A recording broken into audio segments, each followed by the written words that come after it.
my name is Michelle Roll, and I'm the Director of Admissions for Unity Christian School. I want to introduce you to the new Georgia Promise Scholarship. The Georgia Promise Scholarship is a new scholarship offered by the state of Georgia for families who live within the attendance zone of a low-performing school. The purpose of this scholarship is for families to enroll their children in exceptional educational programs through non-public schooling of their choice.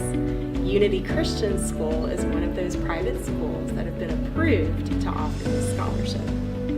It has been wonderful to see so many families who have wanted a Christian education for their children that they now have the opportunity to enroll here at UCS. If your child is currently attending public school or entering kindergarten for the first time, and you live within one of the approved attendance zones of a low-performing school by the state of Georgia, I encourage you to apply for the Georgia Promise Scholarship at mygeorgiapromise.org. And your child could receive a scholarship of up to $6,500 to go towards school tuition every year until they graduate from high school. This is a wonderful opportunity that is allowing families to finally have the freedom to choose which school their child attends. A private Christian education may now be within your reach. Please visit their website today and see if you qualify for the Georgia Promise Scholarship. Hi, I'm Karen Murdoch. I've been teaching at Unity for 23 years. Now I teach pre-K4. They are excited about learning. The excitement in their eyes is just unbelievable. Some of them need the hands-on. Some of them just like to work problems out. Some of them even have that critical thinking at this age, and we develop that.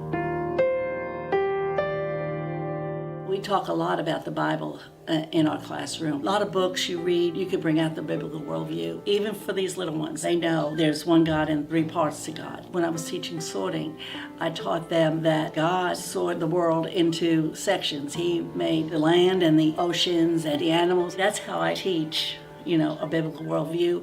Unless they have a Bible-based foundation, they're not going to succeed in life. They might succeed in the world, but they won't really succeed in knowing Christ. And the most important thing is to pray for these kids. Pray that they will grow up and learn biblical characteristics and Bible character. Even when we are talking to kids about maybe they've done something that they shouldn't have done, we share Christ. And the main thing is we ask them, how do you think that the Lord Jesus would feel right now if and they're able to tell you. And it's amazing how these kids learn verses, and that's the main thing I care about teaching them is their Bible. Because I love it here. This place it's not just a school, it's a family. I love the students. God just put it in my heart, and I was just born to teach. I believe that. I believe that there's no greater calling. I could go on and on about how Unity was there in my life when my son had liver disease, and Unity was just here. Supporting in every way. And they, not just me, but they do it for everybody. Everyone that has any kind of situation. It's unbelievable. It's more than just a school. It is a family, a true family. People ask me when I'm going to retire, and I don't know if I'm ever going to retire. I have a prayer book, and I put that group of students in my book, and every month I pray for a group of students that I have taught, and I will until the day I go to be with the Lord.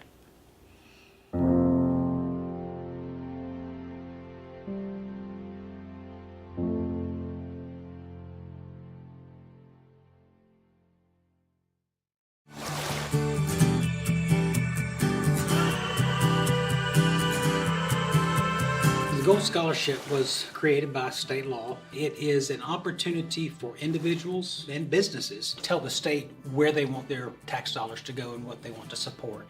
And then the Gold Scholarship Program funds financial aid for lower income students to attend a private school in the state of Georgia. My name is Vanna Elise Cochran, nickname Sunlight. My middle name means consecrated to God. Educational and academic-wise, she is far superior. And so we went to several other schools trying to figure out where we needed to send her. Unity has provided not just a foundation, but a covering for her to be able to grow and prosper. So for students, it's helpful in that it provides financial assistance to pay tuition or fees or anything like that. Your gold scholarship funds are not a handout, they're a hand up.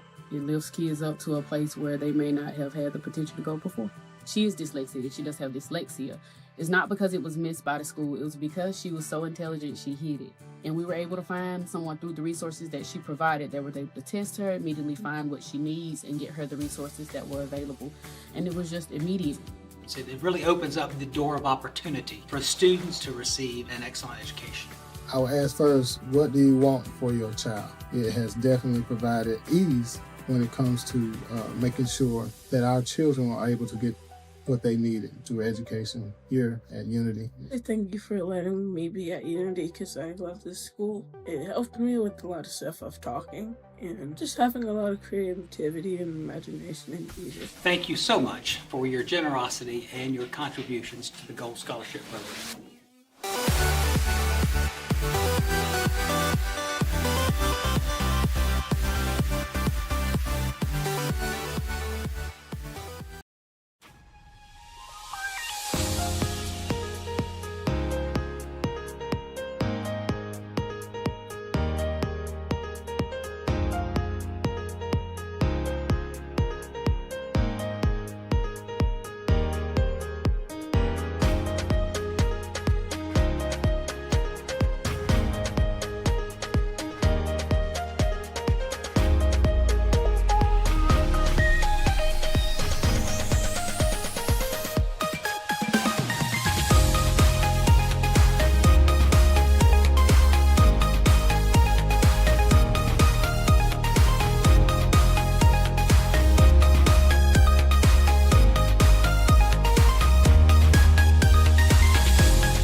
Freeze, who's in the studio with us today. And Coach, first of all, how you doing today, sir? Well, Matt, I'm doing great, man. It seems like we were just here, but there's been a football season in between our last two meetings, right? I know. We need to make this happen more often, man. I always enjoy talking to you, and I'm looking forward to this conversation because we've got a lot of fun stuff to talk about today because y'all have had a super successful season. So we'll just go ahead and launch into the first question. But speaking of a successful season, you guys have had an unblemished record for the regular season, 10-0.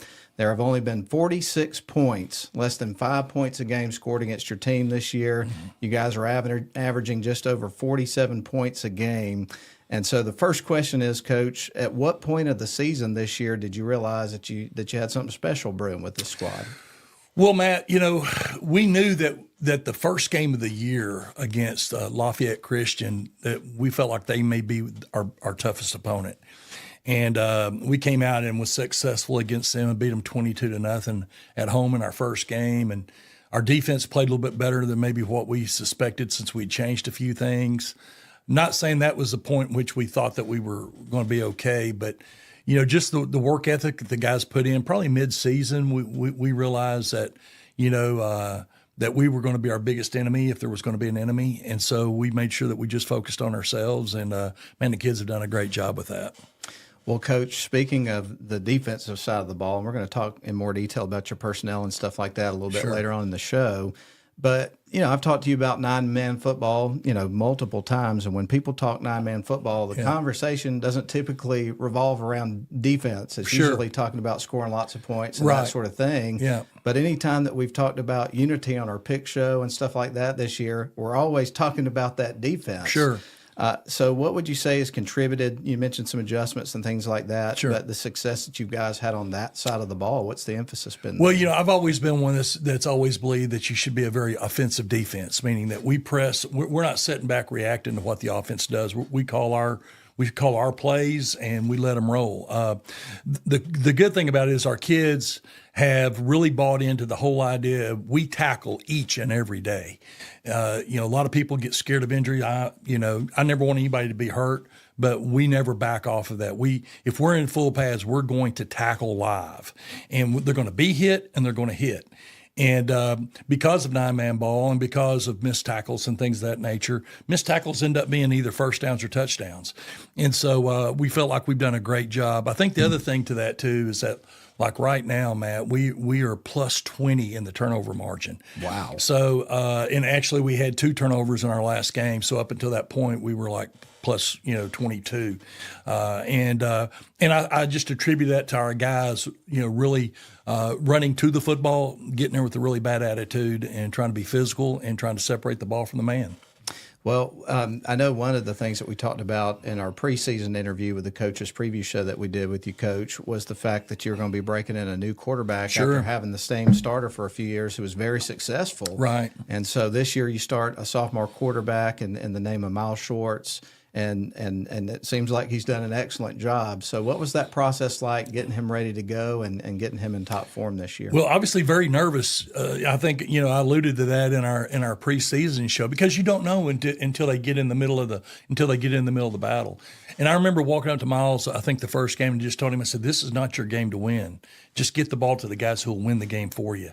And I can say that he has done that just to the best of his ability. He has distributed the ball around.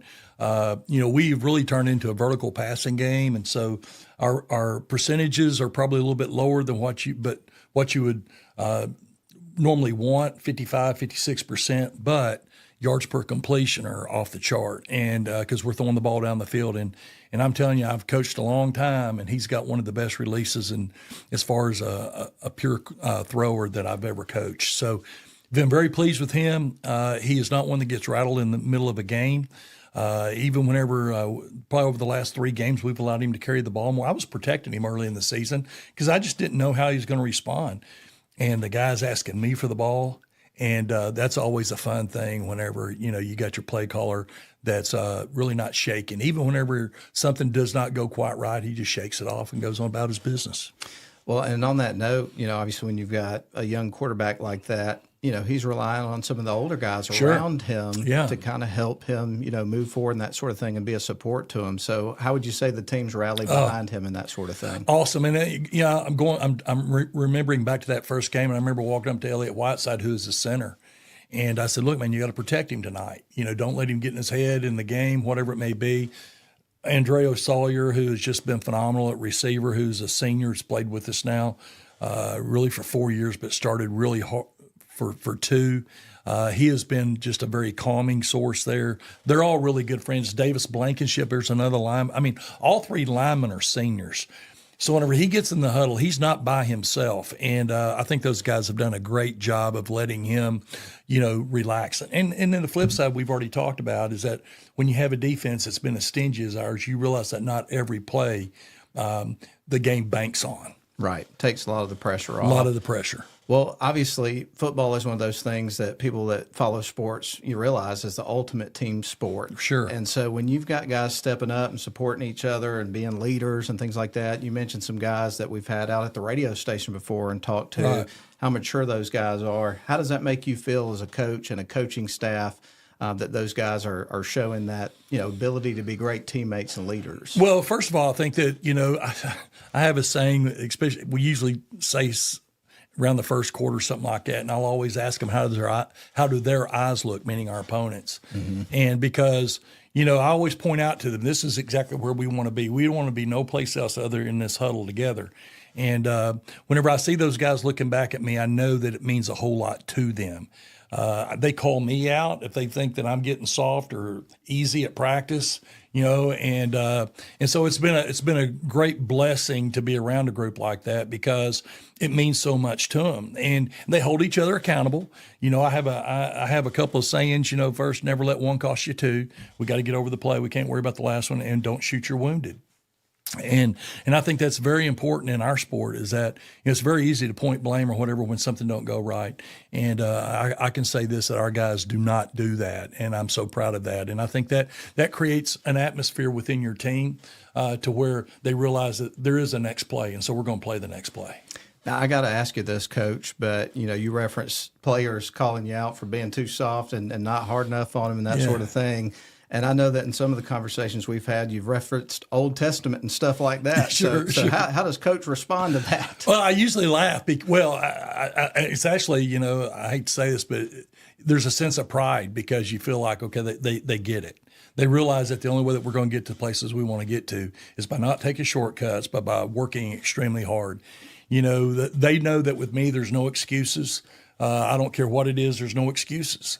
And, we'll look for reasons to be successful. I told them the other night at one of our games, I said, look, you're either the hunter or the prey, and we're the hunters. We'll never be the prey.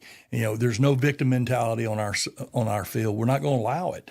And I think our kids have really bought into that. So if they feel like there's any sense that I'm not, I walked up to Davis the other day and was joking around with him. He looked at me and goes, "What's wrong with you? Why are you laughing? Why are you grinning?" And so I just kind of had to chuckle at that, but the guys get it. And, hey, it's been a process. It's my 5th year there, and it's been a whole lot of fun watching this group really grow. But there's been confidence in them really since day one, and it's just because of what they've done in the past. Well, Coach, one more question in this segment, and then we're going to take our first break. But I know one of the challenges that you had last year was continuity in terms of the flow of the season because you had teams that couldn't play games, opponents and things of that nature, and you had several weeks at a time where you wouldn't have a game, so you were having to get creative in terms of how to schedule competitive events outside of football. I think I went bowling one time. Yeah, we sure did, And this year you really hadn't had to do that. That's so right. How's that helped the flow? Well, there's just a different attitude. Last year, what you're referencing, we went through really a period of nearly 5 weeks without a game. And I remember, one of my coaches come up to me and said, "Coach, we got to do something. We got to do something. These kids, mentally, it's just not good." And we've not had to do that this year. Everybody knows that the next week what we've got going on, and we're not waiting for any phone calls or anything like that. And so, that's been a huge part. We're creatures of habit, at least I am, and I want Mondays to be Mondays and Tuesdays to be Tuesdays and Wednesday. I don't like to see change. And I've always said that, a sign of a great coach or a good coach is one, if I'm not there, that everything should be running just perfectly without me there because they understand what is expected of them. And I feel like our guys could do. I know Elliott Whiteside could run practice in a heartbeat and hit everything that we do. But I know there's others. I keep using him, but he's just been such a solid position for me over the last, really 4 years. Well, we've got Coach David Humphreys with us, head coach of the Unity Christian School Lions, and they are getting ready for a semifinal matchup on Friday at Coosa High School against Harvester Christian Academy, the Hawks, and we're going to talk more about them in detail later on in the show. But when we come back after our first break, we're going to talk more in depth about your coaching staff, your personnel as far as your team, and those sorts of things. But we're talking all things Unity Lions football here on the Unity Lions Football Coaches Show with head coach David Humphreys. We'll be right back.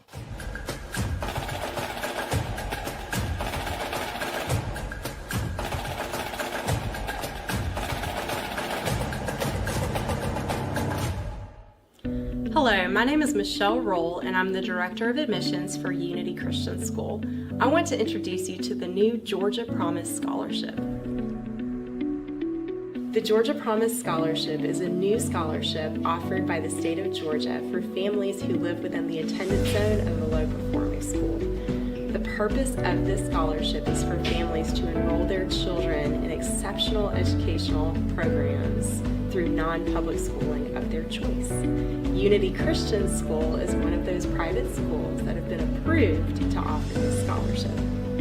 It has been wonderful to see so many families who have wanted a Christian education for their children that they now have the opportunity to enroll here at UCS. If your child is currently attending public school or entering kindergarten for the first time, and you live within one of the approved attendance zones of a low-performing school by the state of Georgia, I encourage you to apply for the Georgia Promise Scholarship at mygeorgiapromise.org, and your child could receive a scholarship of up to $6,500 to go towards school tuition every year until they graduate from high school. This is a wonderful opportunity that is allowing families to finally have the freedom to choose which school their child attends. A private Christian education may now be within your reach. Please visit their website today and see if you qualify for the Georgia Promise Scholarship.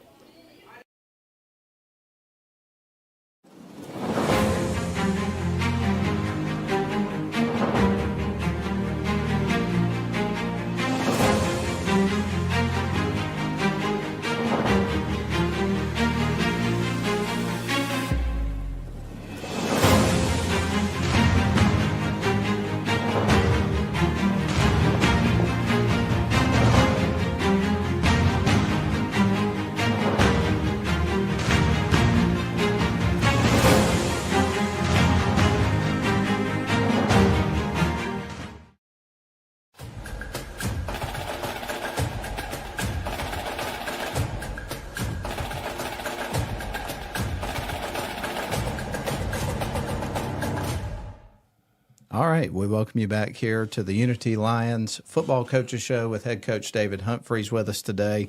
And, Coach, we're just going to go jump back into our questions. And I wanted to spend this segment kind of breaking down your personnel, so Sure. I thought we'd start with your staff. Let's talk about your coaching staff this year. Who are the guys that are helping you? Yeah, sure. Well, Phil Wood, he's the assistant head coach. He's come back. He was with me my first year, and then he went off as a principal. And Phil and I have coached a lot through our Rome years together and things of that nature, been friends. And he's kind of co-offensive coordinator. He coaches the quarterbacks, so he gets to coach Miles and helps out with the wide receivers. Jeff Giddens is a guy that's been with me for 5, and he coaches the DBs and the receivers. He just does a great job. His son is Isaiah, who is playing for us, a junior.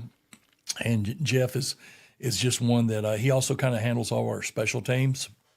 And so that's a huge help as far as that goes. Mark Ellison is kind of new to the staff. It's kind of funny. Mark played football at Arkansas Tech, where I played, but he came about 10 or 12 years after me. But he's come in as the spiritual life director at Unity, and he coaches offensive line and defensive line for us. Been a big help coming in this year, and we're excited about having him. Barry Alford is another one that's been there for the 5 years. He helps with the weight room. He's really one of the unsung heroes of the staff just because of how much time he puts in.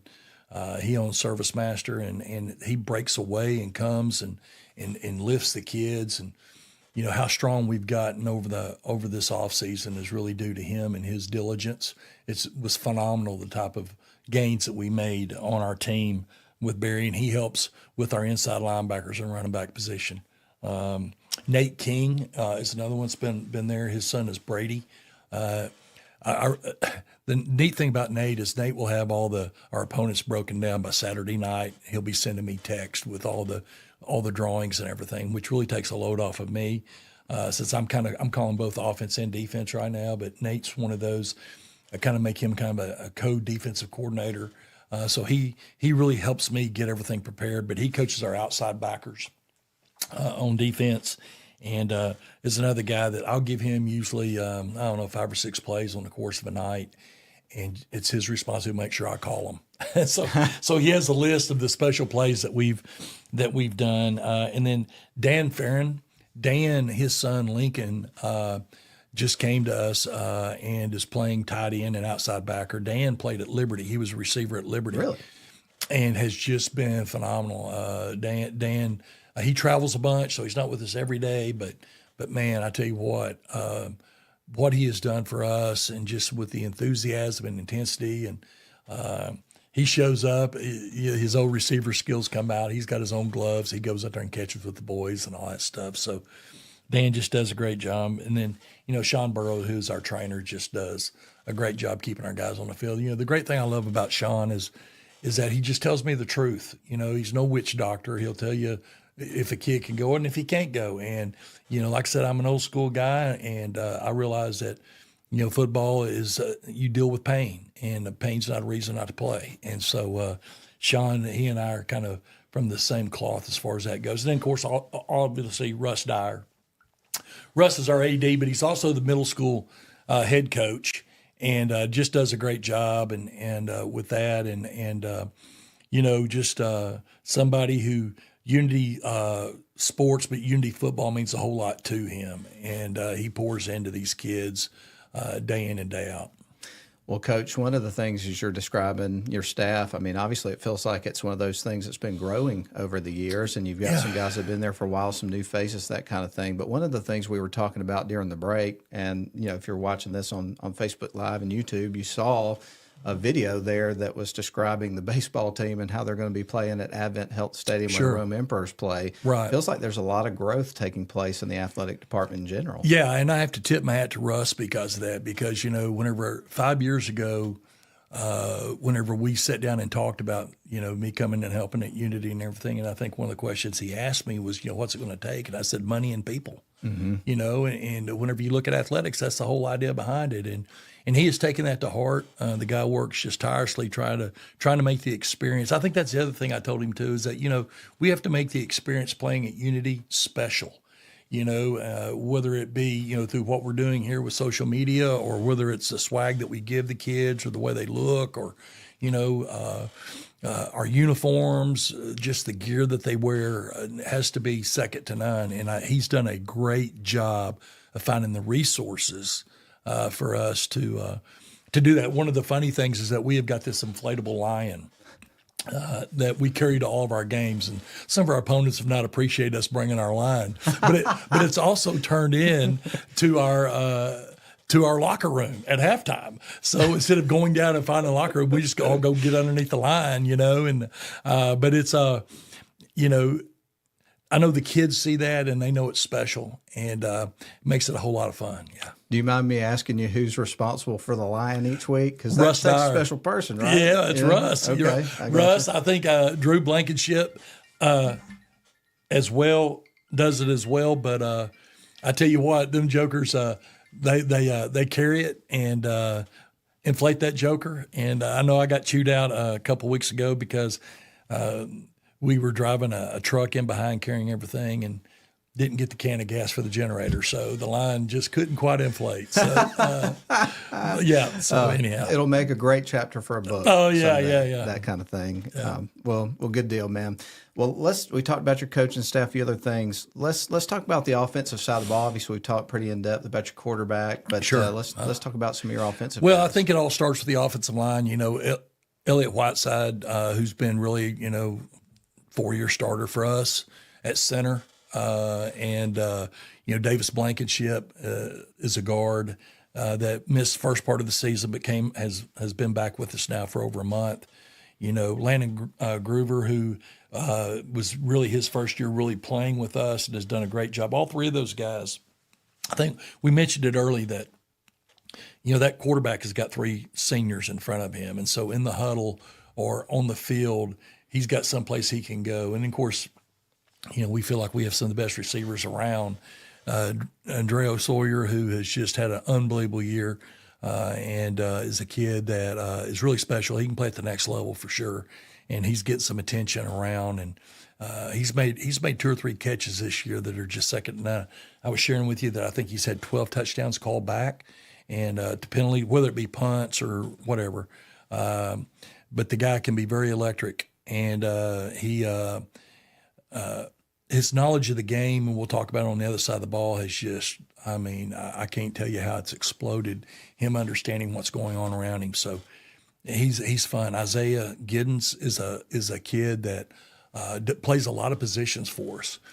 but he has been very impactful, and he's one of our inside slots. And then we got Brady King. He's another inside slot. And so for us, our two inside slots are really our running backs for the most part. And then Tyler Ford, who's just had an unreal year. I was sitting here looking at him, and his rushing stats. Tyler, he's averaging about 17 yards a carry. Wow. Yeah, and if you look at our stats by themselves for the year for 10 games, nothing's impressive. But what you have to look at is per play. And I think last week, I'm shooting off the top of my head, but when we played Pinecrest, that was the team that beat us in the state championship last year, I want to say he had maybe like 9 carries for 145 yards and 2 touchdowns, 3 touchdowns. I can't remember, but he can be very electric. And the way that he's running the ball now, he never ran it that way last year. He's run it this year, and it's made a huge difference for us. And then we have Cooper Mathis, who is kind of our running back position, which is really a glorified guard, but he can run the ball. But boy, has he made a difference to us because he protects Miles in the passing game. And then he's one of the lead blockers in everything that we do. And he's also pulling double duty. And so, those guys are just something to, whenever I think about, we're a matchup nightmare. Oh, and I forgot our tight end. Bo Madsen. Bo's a 6'5" ninth grader. And I was telling you earlier, I think Bo's got 12 catches for 10 touchdowns. And he's averaging about 40 yards of completion. And obviously he's a vertical guy. He dropped one the other night. We overthrew him one the other night. But because of our game and our tight end is so important to us. And so to defend the tight end really puts you at a disadvantage defensively. It's just a tough place, because you have to defend the outside run and the vertical release. And so as soon as we can get them protecting the outside, we go vertical on them. And so Bo's been the person that's done that for us. Well, Coach, in our first segment of the show, we talked about that defense that's given up just 46 points over the course of 10 games. Yeah. And I say that out loud, and I'm like, is that correct?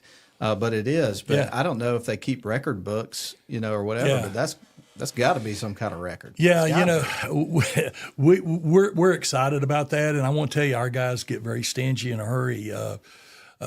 Matter of fact, we had a shutout going and gave one up at the last play of the game, and so I got to shout them out for you. Anytime we have a shutout, I get the guys donuts. Okay. All right, and so Krispy Kreme has come in there for us, and them jokers are making me go get them. Anytime we pitch a shutout, but. I tell you, they just play very alive, and they believe in what we're doing. We run to the ball, we tackle a whole bunch, and to them, it's a sense of pride for them, and it reminds me back some of the other places I've been. It takes so much pressure off of you from an offensive play caller when you know that your defense has got your back, and I tell them, I said, look, man, we're going to be aggressive. I'd rather them scoring 1 play than an 8. Because we'll get the ball back and we'll go do what we do. But I just know what our guys are the price they're paying each, and how selfishly they play, because in our defense is a movement defense. And so there's times in which you're kind of the bait. You're not always the person getting to make the tackles, but your job is just as important as the other. So, you want to go ahead and talk? Absolutely. Okay. Let's talk about your dudes. So I think the first two that we have to talk, obviously, is Elliott, who is kind of our strong tackle, and then a guy by the name of Joel Sims. Joel Sims actually was playing both sides of the ball, doing a phenomenal job whenever Davis was out the first 5 or 6 games. So Joel was playing every snap. Joe could still be playing on the offensive side of the ball, but because we have a little bit of depth there, he's playing just on defense. He's got an unbelievable motor. Isn't it great to be able to say the word depth? Oh, yeah. I remember my first year when they had 4 linemen on the entire team, and now when you look at our roster, the majority of them are linemen. But Joel Sims is a kid that just actually has an unbelievable motor, and they make things happen up front. And then we have 2 outside line. Actually, they have 3, but Blake Hall comes off the weak side. He's had a bunch of tackle for losses and things of that nature. He's a kid that plays very, very physical. And then we have Bo Madsen, who plays our Sam backer, who lines up if you have a tight end or something like that, he'll be on that side of the ball. And then we have those 2 inside linebackers. I think I was looking at the stats, and I want to say that William Wilson's got, I think he's got 100 tackles. Now that's assists and solos. And then Cooper Mathis, who's the wheel linebacker, is probably at 85 or 88. I mean, these guys are making plays all over the field. And both of them combined does not make me. I mean, they're about 150 pounds, 155, but they will run right through the middle of you. And those guys, they take great pride in just making the tackle. I don't just make the tackle. We're not worried about if it's for a 1 yard gain or a 1 yard loss. Just make the tackle. And they do that. And then we have our corners who have just been lights out. Brady King, who plays one corner, and then got Isaiah Giddens on the other. They're very smart. I give them a lot of leeway. They're in man coverage most of the time. But they have a tendency to prowl around and stuff. Matter of fact, Brady the other night in the game, unbeknownst to me, had his own call, and they had a tight end on the backside, and the tight end blocked, and he decided to blitz. And I'm like, and he goes, "Well, I just saw it, and I thought it was a good idea." And I'm like, "Okay, well, we need to run that by me first." But Isaiah, just has made some huge plays. And then the guy in the middle, we call the Lion, and that's Dreo Sawyer. And Dreo is the guy that is really, he checks our defenses and puts them where we need to be, especially in the secondary with all the formations, especially what we're going to face tomorrow night, a lot of formations. So he has to know what's going on. He has to know who's eligible, who's ineligible, because, in our game, numbers don't matter. It's covered, uncovered. So because people haven't played both sides of the ball, you can look up, 59 could be running down the middle of the field. The number does not matter. So we have to identify that. And so those are all guys that do that. Another guy who's really came on and really helped us out is Tyler Ford. Tyler has learned to play defense a whole lot better. He's a backup Sam linebacker as well. So those are the guys that make up the defense, and I tell you what, they get very insulted when you take them off the field. They nearly to the rebellious stage because they don't want to come off, because they don't want to give up, any yards or points. Wow, man. Well, we've got one more phase of the game that we need to talk about before we take our next break. In our final segment, we're going to talk about your opponent coming up, which you're familiar with. You played them already this season. But let's talk about your special teams, Coach. What does that look like in terms of 9-man football, and who are your guys that you count on there? Yeah, well, special teams is a little different. Isaiah Giddens is now a junior, and his leg is getting stronger, and so he is now starting to get us some touchbacks on kickoffs. But the problem with that is that if not, then you got to cover with 9 men on that field. And matter of fact, this Harvester team we're getting ready to play returned the opening kickoff on us for a touchdown. One guy stepped out of his lane, and the kid was gone, and So we have a tendency to be very disruptive with our kicking game. We kick the ball all over the place. We don't just kick it deep. We do that just so nobody can get a bead on us. Punting-wise, we haven't punted a whole lot. I think we had one punt the other night. We went a couple of games without punts, which is scary because when we lined up in it, we were in illegal formation. Nobody was on the line of scrimmage. All my guys were illegal, other than the snapper. And so we spent these last 2 weeks working on punt, making sure that we were lined up right. Punt return has been kind of a goat roping, to be honest with you. My guys have a nasty habit of just wanting to run into the punter. And so we're getting ready to kind of put a bit in their mouth on that a little bit. But they're just trying to get to the ball. But they're out of control. And even though we didn't get flags the other night, man, it was close. And, with the returns, Dreo's had several touchdowns on the year from punt returns. But a lot of times, in our game, because you're not punting so much, punts are sporadic. They're all over the place. And so if you can't field it, we just get away from it and we just get the ball. So that's that. And, kickoff returns the same way. People are going to onside kick it. Tomorrow night, we're going to face pretty much onside kicks most of the time or sky kicks. And people do that just so they don't have to cover, whenever you're looking and you've got maybe, 20 guys on your team, you're running them down on a 70-yard sprint to start a series. That can be tough on you. So especially if you just had a long series. So you have to think about what you're going to do special teams wise, especially if you need to take care of your kids as far as their conditioning. Well, we've got Coach David Humphreys with us, the head coach of the Unity Lions, and time is moving fast, so we better take another break because we've got one more segment coming up. In the next segment, we're turning our attention to the semifinal game against Harvester Christian Academy Hawks. So we'll talk about the opponent when we come back. But we're glad you're with us here on the Unity Lions Football Coaches Show. We'll be right back.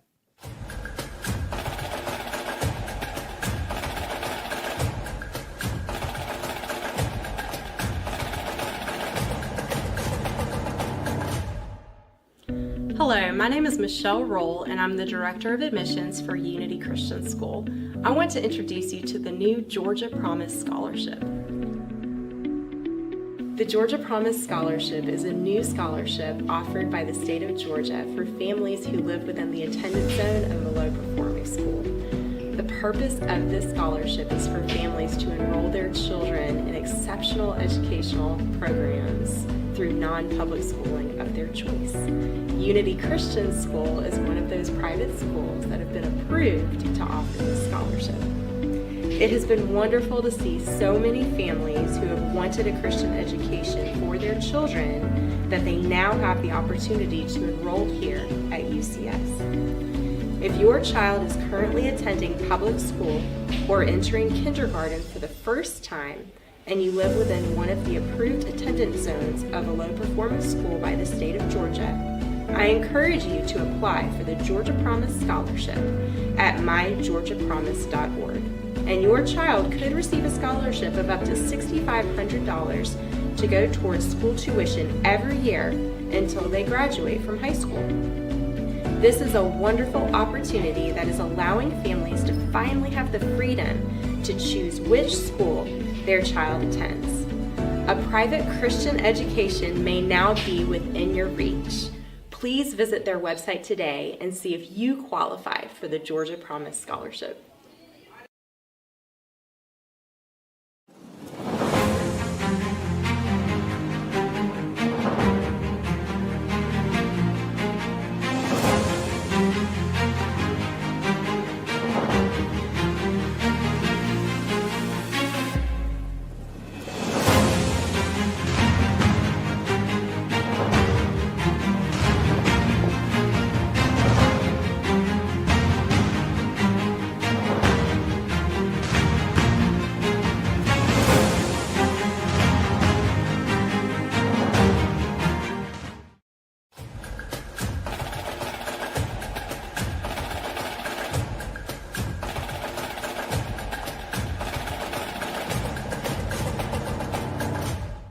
And we welcome you back for one more segment here of the Unity Christian School Lions Coaches Football Show.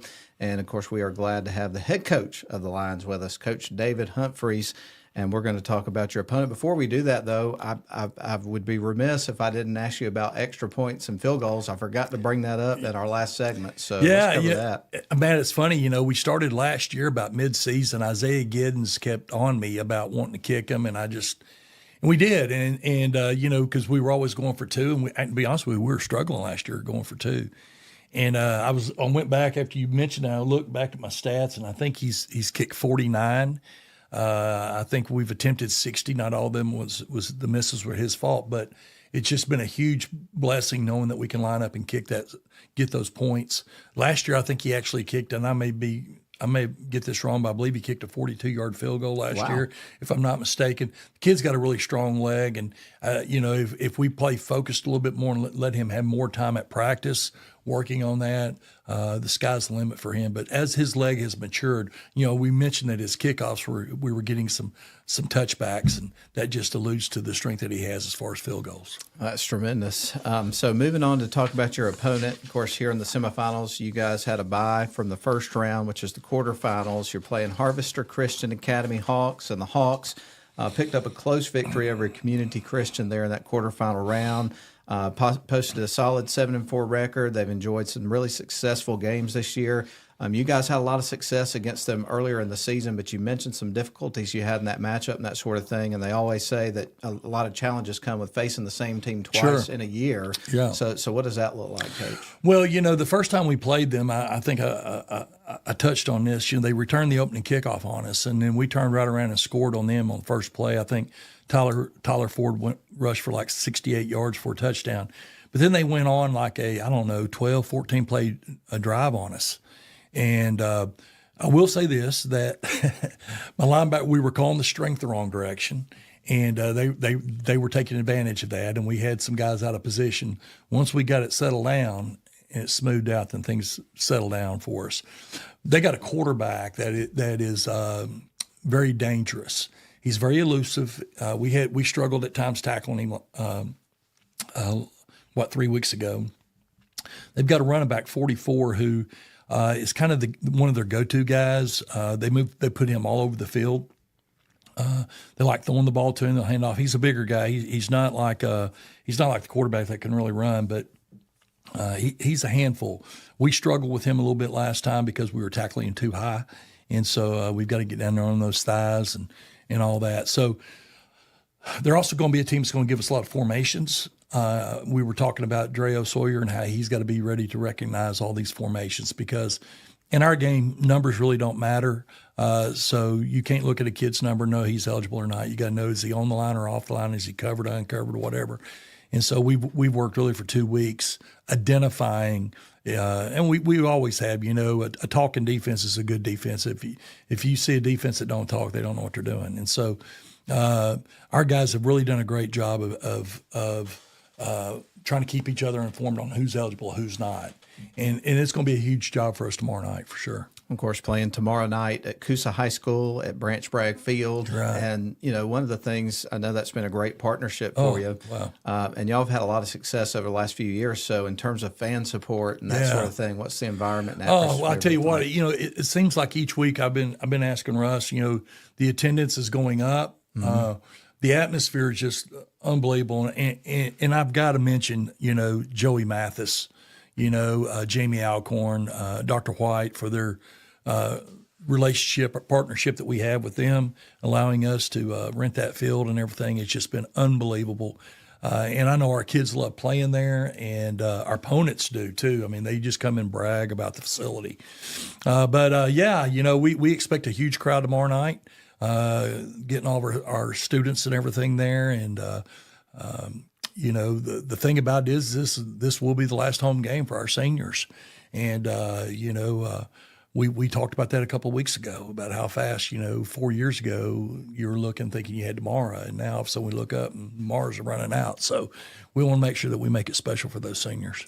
Well, Coach, as you get ready for this opponent and try to punch your ticket to another state championship opportunity in the following week, what would you say are the keys to success in this game and what you've been trying to drive home to your squad this week as you prepare? Well, I think the main thing is that we can't get too tied up about any one play. We got to realize that there's other plays until there's not any other plays. And we can't get too high. We can't get too low. We got to realize that this team, Harvester being, is there for a reason, that they've been there because they've won ball games and they know how to score and so for us to think that they're not going to come out and give us their best effort would be ridiculous to think. And then I think the big E is turnovers. If we can eliminate those, which we've done a fairly good job this year. That was the thing to me, that in our first meeting that we got a couple of turnovers on them kind of back to back.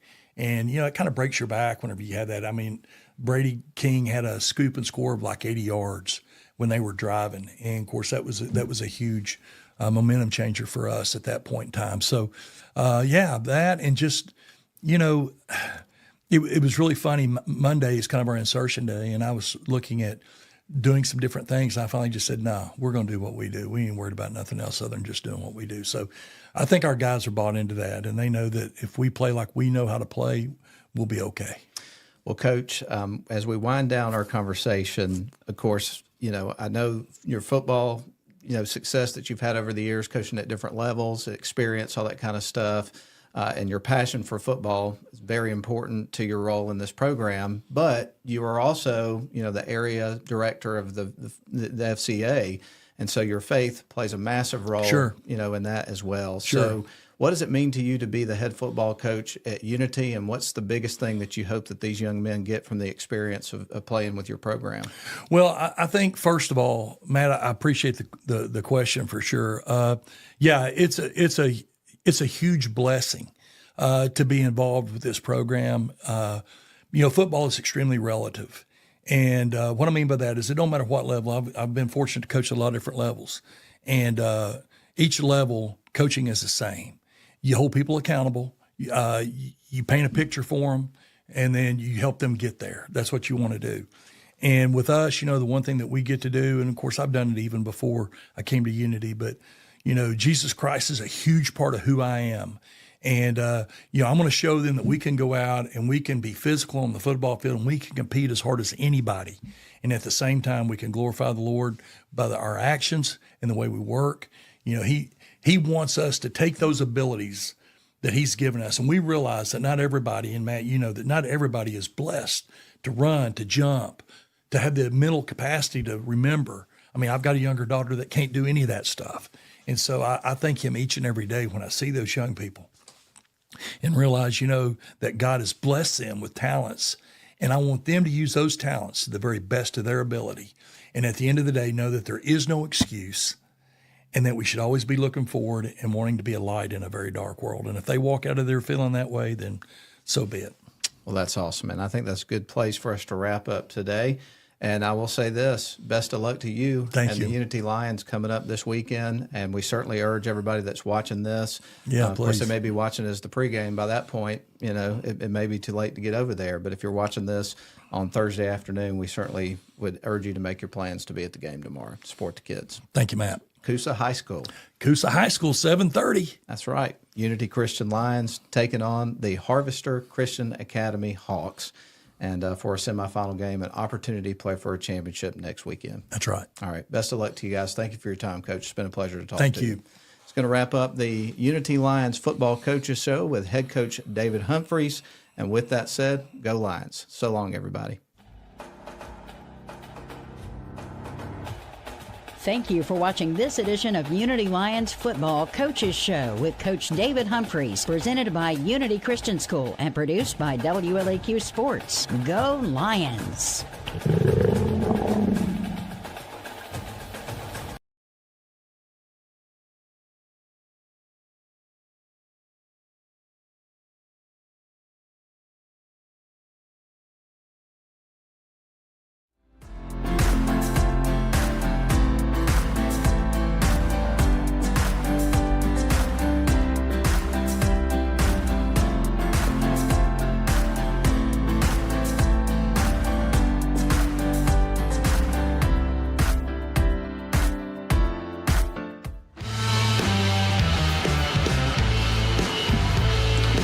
Good afternoon, ladies and gentlemen. Welcome to Coosa Valley High School for today's state semifinal game featuring the Harvester Hawks and the Unity Christian Lions.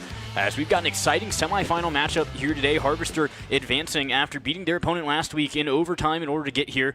Unity Christian coming off that bye week. I'm Derek Black here with Aaron Urson on the call tonight. And Aaron, we've got ourselves a good one here tonight. Oh yeah, this is going to be an interesting one. Like you said, you have Unity coming off of a bye week, and you have Harvester, who really went in a nail biter on the last play, essentially, as we spoke to head coach Nelson before the game. So it'll be interesting to see, does Unity come out slow?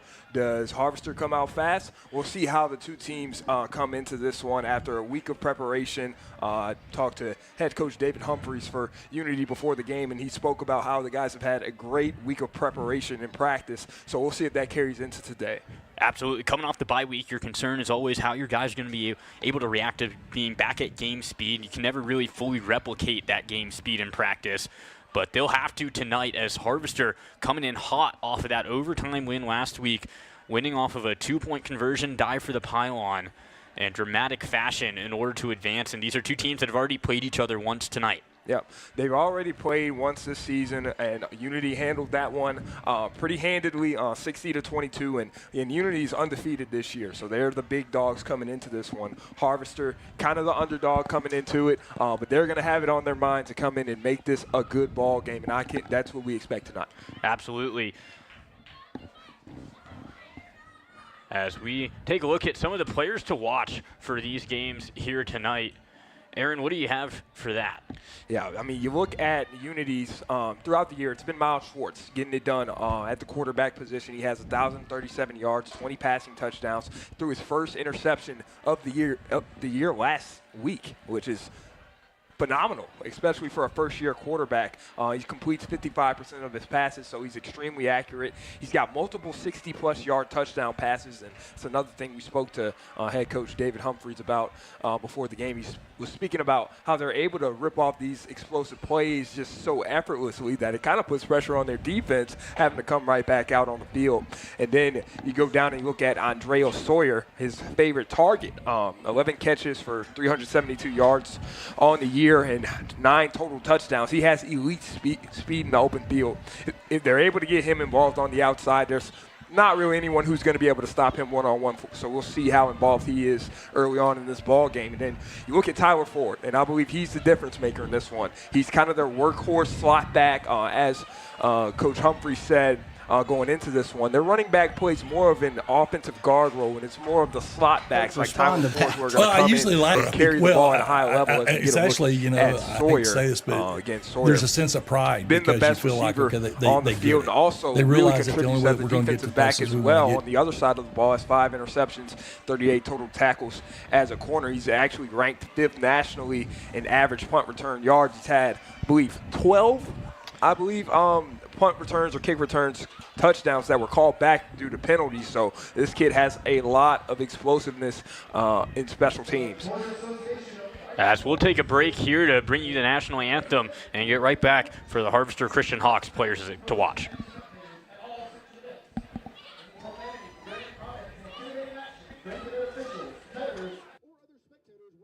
Hi, I'm Karen Murdoch. I've been teaching at Unity for 23 years. Now I teach pre-K 4. They are excited about learning. The excitement in their eyes is just unbelievable. Some of them need the hands-on. Some of them just like to work problems out. Some of them even have that critical thinking at this age, and we develop that. We talk a lot about the Bible in our classroom. A lot of books you read, you could bring out the biblical worldview. Even for these little ones, they know there's one God and 3 parts to God. When I was teaching sorting, I taught them that God sorted the world into sections. He made the land and the oceans and the animals. That's how I teach, a biblical worldview. Unless they have a Bible-based foundation, they're not going to succeed in life. They might succeed in the world, but they won't really succeed in knowing Christ. And the most important thing is to pray for these kids. Pray that they will grow up and learn biblical characteristics and Bible character. Even when we are talking to kids about maybe they've done something that they shouldn't have done, we share Christ. And the main thing is we ask them, how do you think that the Lord Jesus would feel right now if you and they're able to tell you.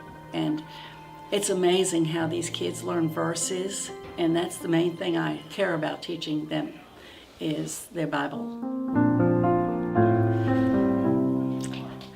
Because I love it here.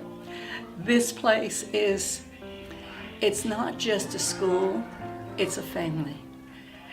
I love the students. God just put it in my heart, and I was just born to teach. I believe that. I believe that there's no greater calling. I could go on and on about how Unity was there in my life when my son had liver disease, and Unity was just here. I mean, supporting in every way. And they, not just me, but they do it for everybody. Everyone that has any kind of situation. It's unbelievable. It's more than just a school. It is a family, a true family. People ask me when I'm going to retire, and I don't know if I'm ever going to retire. I have a prayer book, and I put that group of students in my book, and every month I pray for a group of students that I have taught, and I will until the day I go to be with the Lord.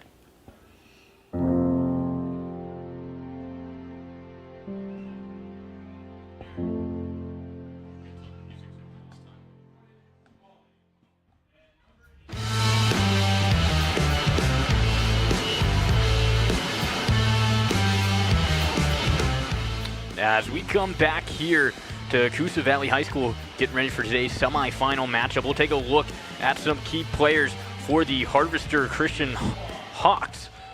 Yeah, I mean, you look at it, and you don't have to go any further than looking at the spoon that stirs the Hawks' coffee in Aubrey Young. I mean, number 8, he has breakaway speeds, something that you will never see at pretty much any other level. The guy's electric. If he's able to find in reverse field, it's going to be tough for Unity to keep up with him. He has 739 passing yards, 12 touchdowns, 10 on the ground, 12 through the air, so 22 total, and he's 48 of 77 completions-wise, and man, he's a guy that can really hurt you. If you look at just his ability to change the game with his speed, the Lions are going to have to stay on his track and really box him in as much as possible to try to limit his production. And then defensively, he also leads the team with 3 interceptions, so just kind of a do-it-all guy for the Hawks. And then you look at his running mate, number 44, Jed Yarnall, 93 rushes for 667 yards, 4 touchdowns. He's just a defensive beast as well. You look at him, he's stout, he's got a great build, and he's a guy that could be playing on Saturdays as well. He has 77 total tackles, and that's good for the lead on the team. And then finally, we circle back to another part of the Young family, Aubrey's twin brother, number 16, Austin Young. He has 74 carries for 488 yards and 2 touchdowns. And he's patient but explosive. He reads blocks really well, and he's able to burst through the hole and make a difference for his team. And he's also second on the team in tackles with 54. So look for him to make an impact on the defensive side of the ball as well. So we've got a good one. We've got a lot of talented ball players in this one, and we'll see how they react to each other and how they feel each other out to start out this game. Yeah, and like you said, these are two teams that have already met once this regular season. Unity played a good game and was able to get the W 60-22, but Harvester gave them some fits in that game. We heard Coach talk about how it's hard to bring down Jed Yarnell. I mean, like you said, a stout guy, and he said he tried to tackle him too high sometimes, and really going to emphasize getting down low, making tackles in the open field when with so much space out here. That's absolutely going to be key on both sides of the ball defensively. And then special teams for both teams as well. Harvester able to run back the opening kickoff of the game last time for a touchdown when these two teams faced. So just being disciplined in your gaps, being where you're supposed to be, doing your job on special teams is going to be huge. Yeah, I mean, you look holistically at this season for Unity Christian. I mean, they're outscoring opponents 473-46, right? That is unbelievable. But when you look at it and you dig into it, 22 of those 46 points came from the Harvester Hawks. So it'll be interesting to see how that's going to play into tonight.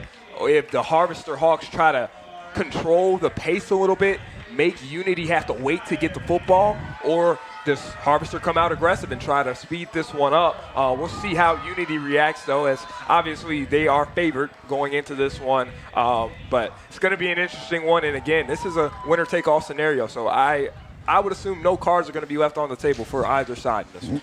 Yeah, absolutely. Like you said, the winner advances to the state championship game next week, playing the winner of Lafayette Christian and Pinecrest Academy. So like you said, no cards being left on the table, but that last game was early October, so both teams have kind of progressed as the season's gone on, a little bit different looks, as Harvester is going to have to try to mix up the formations a little bit on Unity, and that's something that Coach Humphrey said he was very well aware of, in that they're going to have to remain disciplined on defense. Yeah, exactly, and they've got to be able to control the game defensively, as I was saying a little bit earlier. And going back to one of their key players, Tyler Ford, heard an interview with Coach Humphreys from earlier on before the season started, and he said this kid can be as good as he wants to be. He's grown 3 inches over the past year, which is ridiculous. Now he's staying 6'2", and again, he's a guy that can just brutalize a defense with his combo of speed and power, and that's just not something that you see a lot at this level. He's got another guy that you really would expect to be playing on Saturdays once his career here at Unity Christian is over. Yeah, and on the other end, we talked to Coach Matt Nelson before the game for Harvester, and he said he was really pleased with the way his team reacted last week. And we said that if Harvester can keep this close, it's going to favor them, honestly. They've had a lot of experience playing in close games this year, and last week was just yet another example of that. Yeah, I mean, you look at it, they played in, I believe, 5 games that were decided by 7 points or fewer.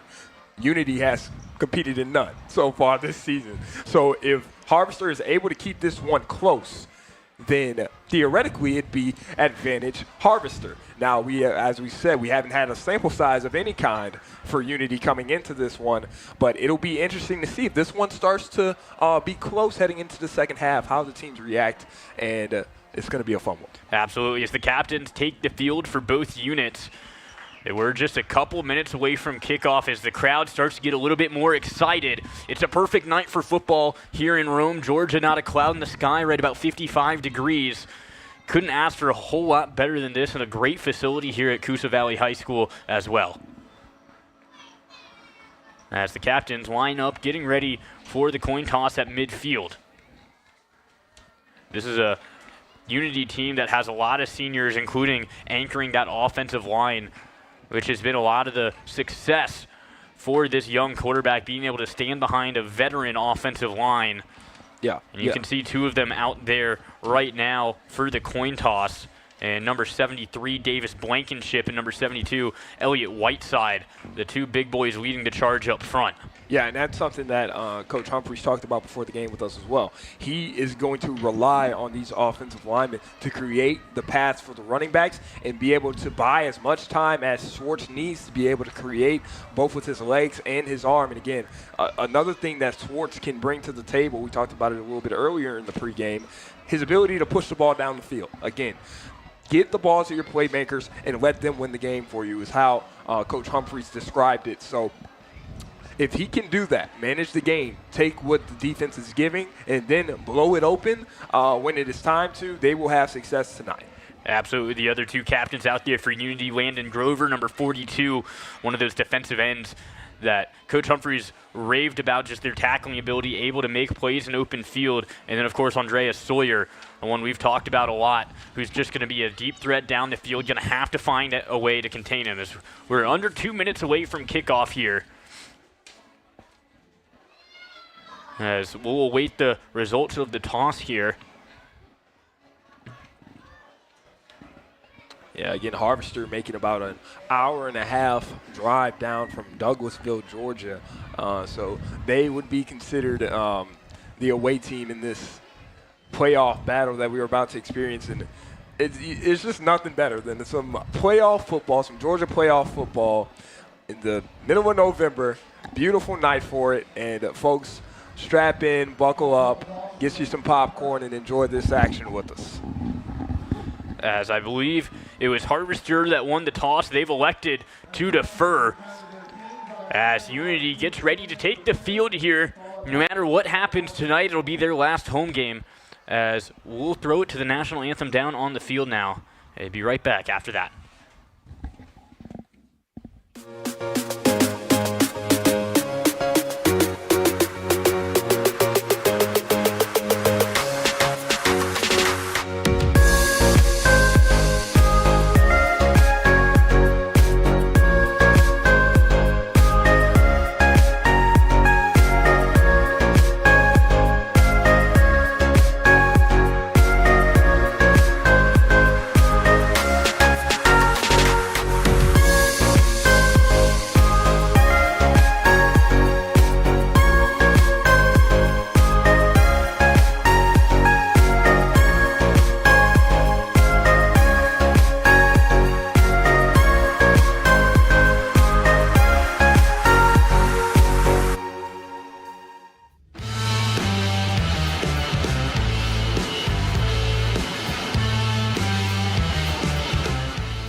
Thank you.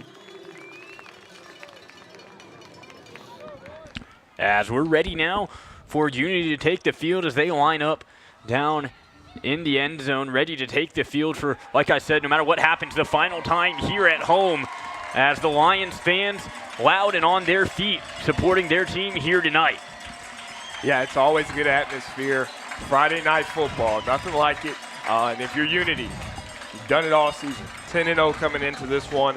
Finish the job here at home and then get to the state championship and take care of business from there. So these guys are fired up, and I can tell you the boys in white over there, the visitors, are fired up as well in Harvester Christian. Yeah, you know what they say, sometimes there's nothing scarier than somebody with nothing to lose, and Harvester coming in as the underdog, it can almost see themselves in that situation. Just got to come out here and fight tonight. Yeah, and they have the horses to do it. I mean, you look at, again, Aubrey Young. He's going to be the guy that it starts and ends with for Harvester. If he can have a good game tonight and be able to distribute the ball, get Jed Yarnall involved early, that's when you can see Harvester kind of settle into their rhythm offensively and cause some problems for this Unity defense. As it will be Unity's offense on the field first, and it'll be Tyler Ford back deep to receive the kickoff for Unity.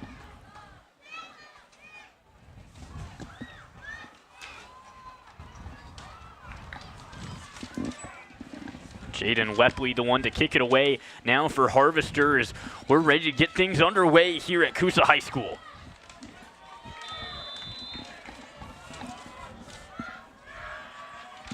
As the kick is away, it's a short kick falling right before the 20-yard line. As Ford able to grab it, he's going to run this one. Makes one man miss, weaves through traffic down at the 42-yard line. A good return for Ford. Yeah, pretty good statement there from Ford to get things started. Again, a physical run, and that's something that Coach Humphreys also had harped on about his game improving so much in this year, is the amount of anger that he runs with in authority, and you see it there. And we'll get our first look now at Miles Schwartz at quarterback for Unity tonight. Has been phenomenal all season, like we were talking about in the open. As Schwartz in shotgun.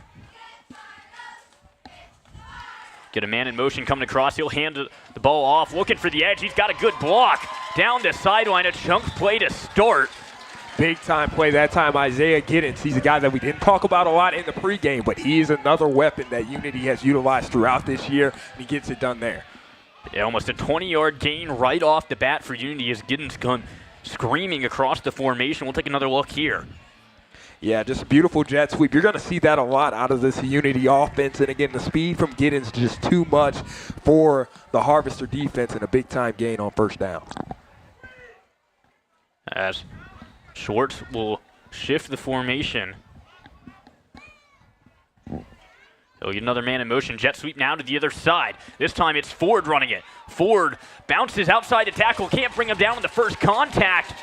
And all of a sudden, Unity's knocking on the door 2 plays in. Yeah, again, the slot back just playing such a big role here for the Lions. You see Ford this time following a blocker out to the outside, reading it well, and there's just nothing but green grass in front of him.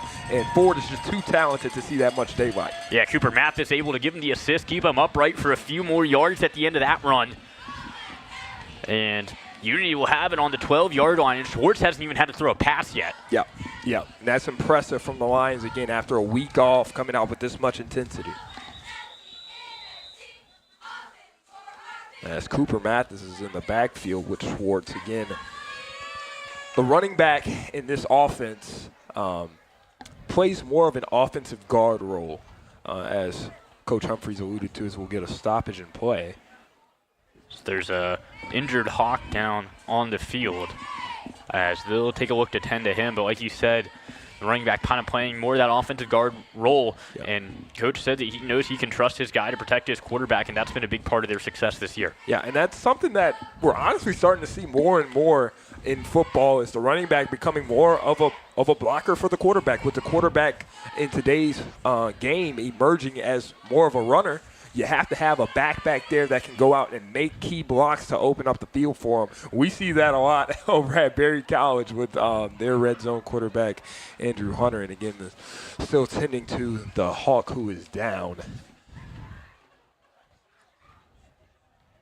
As we'll take a 30-second break and let them tend to the Hawk and be right back after the break.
back after the break as Unity in the red zone right at the 11-yard line after 2 plays from scrimmage, including a big kickoff return from Ford to open things up here in the first quarter of play.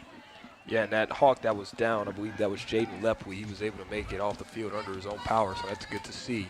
As Schwartz takes this one himself, running between tackles, drags a pile of Hawks, and they'll say he's in for the touchdown. Big time run that time. Schwartz running with a little bit of decisiveness and some conviction that time from the quarterback.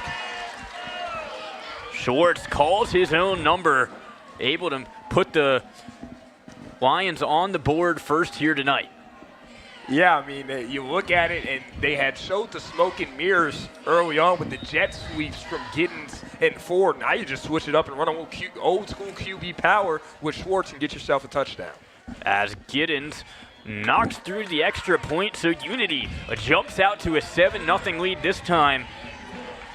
As they're able to get on the board first, we'll take another look as Schwartz is able to run right through the tackles there, drags a couple with him in order to break the plane. Yeah, and you don't run a play like that unless you have supreme confidence in the big boys up front.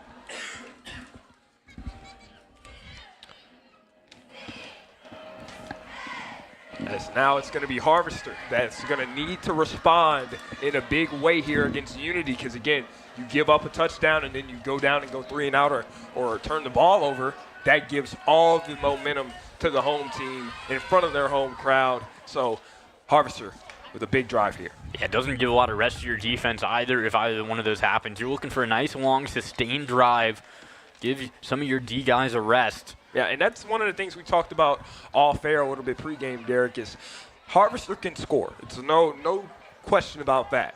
But if you're scoring extremely quick, you're bringing that Unity offense right back onto the field. So if you're Coach Nelson, do you look to be more methodical in your attack down the field as we'll see a squib kick? That's something that Unity has done all year. Yeah, low kickoff fielded now by Randon as he's brought down in a hurry inside the 20-yard line. Excellent kickoff coverage there by the Lions. And again, a nice job. They do not normally win this game or lose this game for the Harvester Hawks. Everything starts and ends with number 8 at the quarterback position. So he'll send his brother in motion, a quick out to Austin Young as he runs down the sideline, good enough to pick up the first down, and a good chunk play there for the Hawks. Yeah, good chemistry on that one. Little screen pass to the outside, easy pitch and catch between the twin brothers, and I believe they probably drawn that up a couple times in practice, if I do say so myself. So nice connection to try to get the pass game going here for the Hawks. Yeah, I'm talking with Coach Humphreys before the game for Unity. He said he's super proud of his defense, giving up 4.6 points a game on defense. And like you said, 22 of those were against Harvester last time, so they know they'll have their work cut out for them. As Young takes the handoff, or he'll take it himself and immediately gets blown up there in the backfield. Believe that was Cooper Mathis on the hit.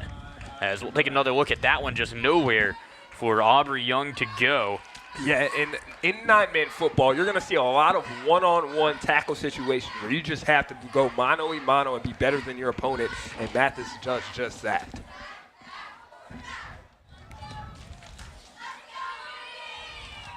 As this linebacking core for Unity has been the strength of their defense this year and has really been able to diagnose and get things done. So second down, they'll lose a yard on that play, Harvester will. This time, Aubrey Young's got some room to run, makes it third down and manageable. It might be enough for a first, as they will move the chains. Yeah, nice strong run from Young that time. Again, running him in between the tackles right now. He can be electric between the tackles, but where you're really going to see him start to weigh down on this Unity defense is when he's able to get to the outside and use that electric speed to try to run by people. As there is some question about the spot of this ball, Coach Humphreys seemed to think there was some confusion. The ball spotted 2 yards before the first down marker. Yeah. And the line judge told him to move the chains. So we'll see. They'll talk about this as a crew. Yeah, I believe there was some confusion among the chain gang as well, as they didn't move until a couple of seconds after the play was over. A little bit of confusion on all fronts here, so we'll see if they can sort it out and come out with a verdict. But, yeah, a decisive drive from Unity to start this ball game off. Exactly what you wanted to see of your Coach Humphreys coming out in this one. A little bit of everything in that drive. You went to the left with Giddens, then you went to the right with your jet sweep with Ford, and then pretty much just capped it off with a little bit of a statement run from your quarterback, Miles Schwartz. So nice drive from Unity, and we're seeing the offensive firepower of Harvester early on in this one as well, led by none other than Aubrey Young.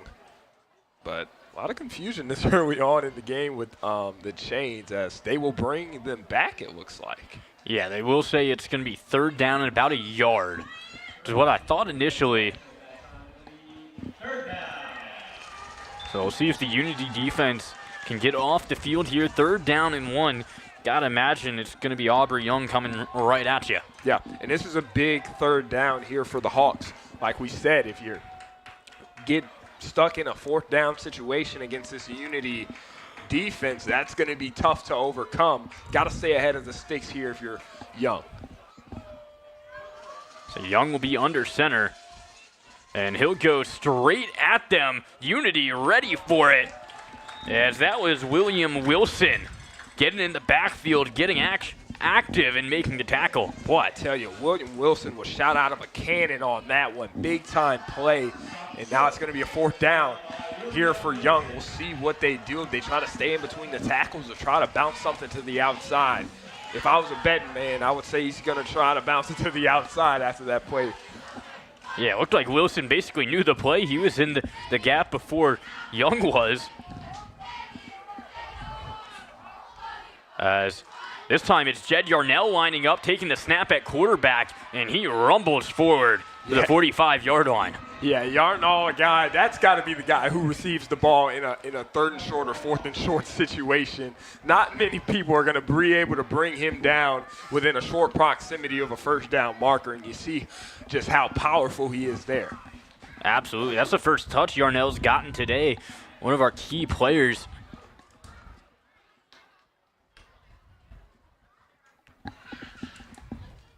So that'll be good enough for a 1st down at the 46-yard line, the spot will be at. So Harvester, like we said, moving down a little bit more methodical than we saw at Unity. Not a lot of chunk plays. Just 3 yards in a cloud of dust. As this time, they're ready for Yarnall. Yeah, nice job by Unity again. I believe that might have been, that was Elliott Whiteside that time, the first to the ball for the tackle. And again, the interior of this defensive line for Unity is showing that they got some power up front. They're going to be tough to move. So no gain on the play for Harvester.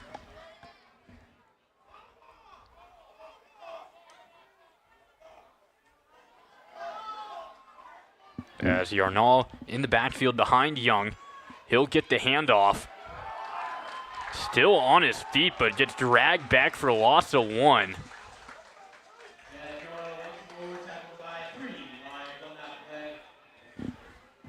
That was a nice job again. I believe that was Wilson. Well, yeah, again, William Wilson making his presence known early on in this one. He is just a junior, so he'll have another year here with the Lions. Yeah, he's a guy who's got over 100 total tackles this year. Yeah. And just flies all over the field. Yeah, I mean, he's a guy that came into this program running a 5.2. Want to know what he runs now? A 4.6. So the guy has improved tremendously throughout his career as a Lion. A little bit of trickery here as Young gets the end around. Looked like he was going to have a lane, but those lanes converged real fast there on the outside. Not a lot of room for Aubrey Young. He'll get a gain of about 2 yards. Yeah, I mean, that's a nice creative call that time from Coach Nelson, but just the down and distance, just tough for him to be able to come up with. And now it's a 4th down. And now what do you do if you're Coach Nelson? Do you kick it away, or do you try to go for it here with the ball near midfield? Yeah, it looks like the offense is staying on and that they're going to go for it. I mean, it's 4th and 9. We haven't seen them pick up a lot of chunk yardage here tonight. So this will be a challenge for them, but if they get it, could be a big turning point for them early on. Yeah, Aubrey Young, no slouch, throwing the football. 739 passing yards coming into this one, and 12 touchdowns through the air. And wow. As a delay a game called on the field, so it'll make the 4th down try much harder now for Harvester, pardon me. Yeah, it's going to be, now they just kind of have to trudge the ball down the field as much. And now you're really just playing a field position game, as that is not going to help the cause. As Young just has to fall on the snap way to his right. Couldn't handle the snap. And it'll be a turnover on down. Unity takes over with excellent field position at the 35-yard line.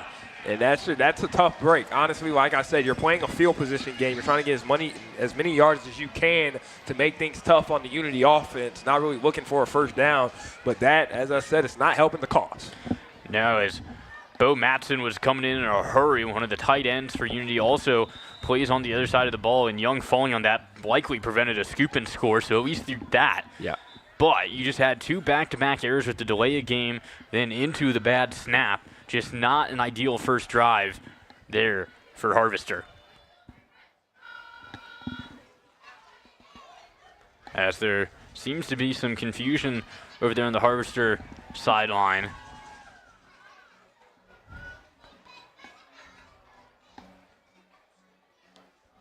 Yeah, trying to see what this is pertaining to as we get a look at the Unity cheerleading squad out in full effect tonight for the Lions. And we'll Sweet Caroline blaring through the speakers as we'll get some type of explanation from the officials, I would assume, or don't think so. We would just continue play. But ready to resume play. Schwartz will take the snap. Shifts the formation there. Schwartz now bobbles the snap. He just has to fall on it as he lost it there for a second underneath his feet as we see 2 bad snaps in a row. Yeah, and you got to believe that possibly a little bit of jitters, knowing that the game, this game is going to predicate who goes to the state championship. That's a lot weighing on you, especially if you're a first-year quarterback like Schwartz. So both teams maybe feeling a little bit of jitters, even though they had that first drive, still trying to adjust to the intensity that this game is going to bring out. As Schwartz looking to throw for the first time, he'll find his target as he'll pick up about 4 yards. And a nice tackle that time by the do-it-all man, Aubrey Young, coming up, taking the legs out from Sawyer, I believe that was, for a big-time tackle.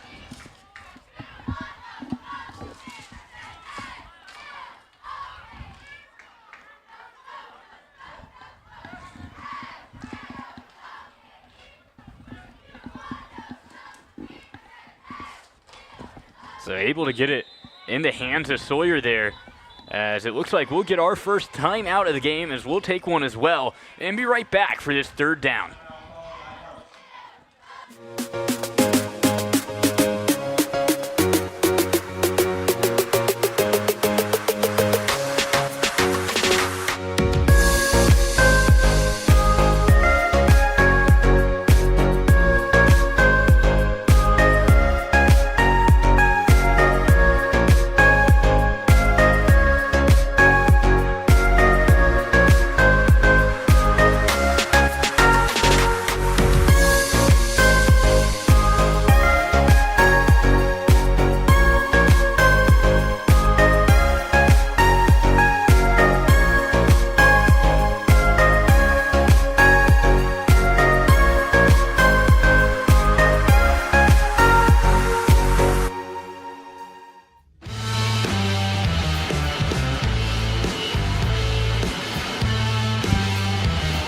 Coming back here for the 3rd down attempt by Unity. We've heard and seen throughout the season they've become more of a vertical threat team, but we haven't seen that much tonight.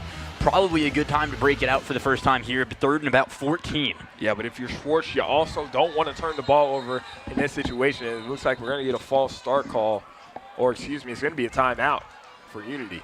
But, yeah, this is one of those situations where, as we talked to Coach Humphreys before the game about, you can't turn the ball over against this team. That's one of the ways that Harvester can get some momentum and creep their way into either tying this one up or taking a lead if you're not careful with the football. And that's something that you really want to beat into your quarterback's head right now. Make sure that he is aware of the down and distance, the situation, where his options are, where his second and third reads are, and then that way he has full control of the play and can dot out and throw the ball away if he needs to. Absolutely. The guy I'm keeping my eye on for this one, Bo Matson, the big tight end, standing at 6'5" as a freshman. Yeah, unbelievable size for this kid, and unbelievable build as well. You know, a lot of kids, when they come into 8th or 9th grade and they're that tall and that big, they're a little bit uncoordinated. But with this kid, he's something special, and he's definitely going to have a career going beyond high school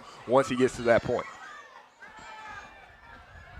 As Schwartz looks for a receiver and has Sawyer, but it's not going to be enough for the first down. Gets him about 9 yards away, and another interesting decision coming up if you're going to kick this one away or go for it on about 4th and 9. Yeah, but how about the high point that time from Sawyer? Able to get away from his defender, get those hands high, use that 6'2" frame to go up and get that ball through some contact, and kind of sets up a more manageable 4th down for Unity. Yeah, obviously just such strong hands, able to, like you said, just go up and get that and bring it down through some contact and just pick up some yardage here. Puts you a little bit more manageable. Still not ideal being 4th and 9.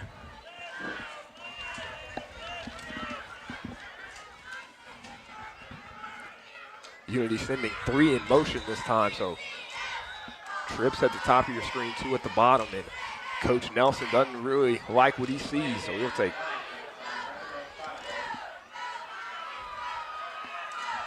As we're getting a stoppage, that delay of game actually is going to be a delay of game on the Lions, and they're going to flip their strategy a little bit and opt to go with the special teams unit and try to. Well, it looks like it's going to be still going to go for it on 4th down here. So we'll see what they draw up, or if they're going to punt it away. I think Harvester is as confused as we are. It will be a punt, and a good one at that. Takes a good Unity bounce inside the 5-yard line, and a great punt off the foot of Isaiah Giddens. What a job by Giddens that time, able to put some backspin on that one. Got it all the way within nearly the 5-yard line. Actually will be exactly the 5-yard line is where this drive will start for Aubrey Young and the Hawks. But a big time stop that time by the Hawks, coming out after that fumble on 4th down, being able to pick up a stop, get the ball back in the hands of your all-everything quarterback, Aubrey Young, and we'll see what he can do coming basically out of his own end zone. Yeah, and this is an opportunity for your linebackers that have been ultra aggressive to get after the quarterback on this one with them backed up to the goal line and see if you can at least force a punt, you get good field position, or get them in the end zone. As Aubrey Young takes the snap with his heels on the end zone here, he'll try to run up the middle, reverse his field. He's got room to run, makes another one miss, and gives him some breathing room out to the 12-yard line there, as Unity luckily wraps up the ankles. Otherwise, Young had a lot of room to run. Yeah, and that's the trade-off that you experience when you load the box in 9-man football, is that a guy like Aubrey Young, if he's able to make 1 or 2 miss, there's going to be a whole lot of green that he's looking at running full speed down the field. But a nice job by Unity containing him enough to set up a 2nd down. 2nd down and 4 for Harvester, but more importantly, a lot more breathing room away from your own end zone.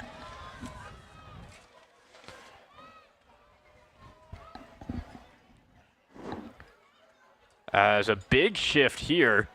Well, muddle huddle action. It'll be a quick throw out, but Yarnall can't haul it in.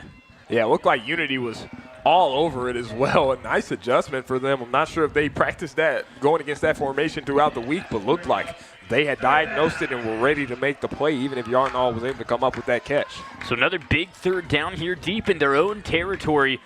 Harvester's got their work cut out for them with this,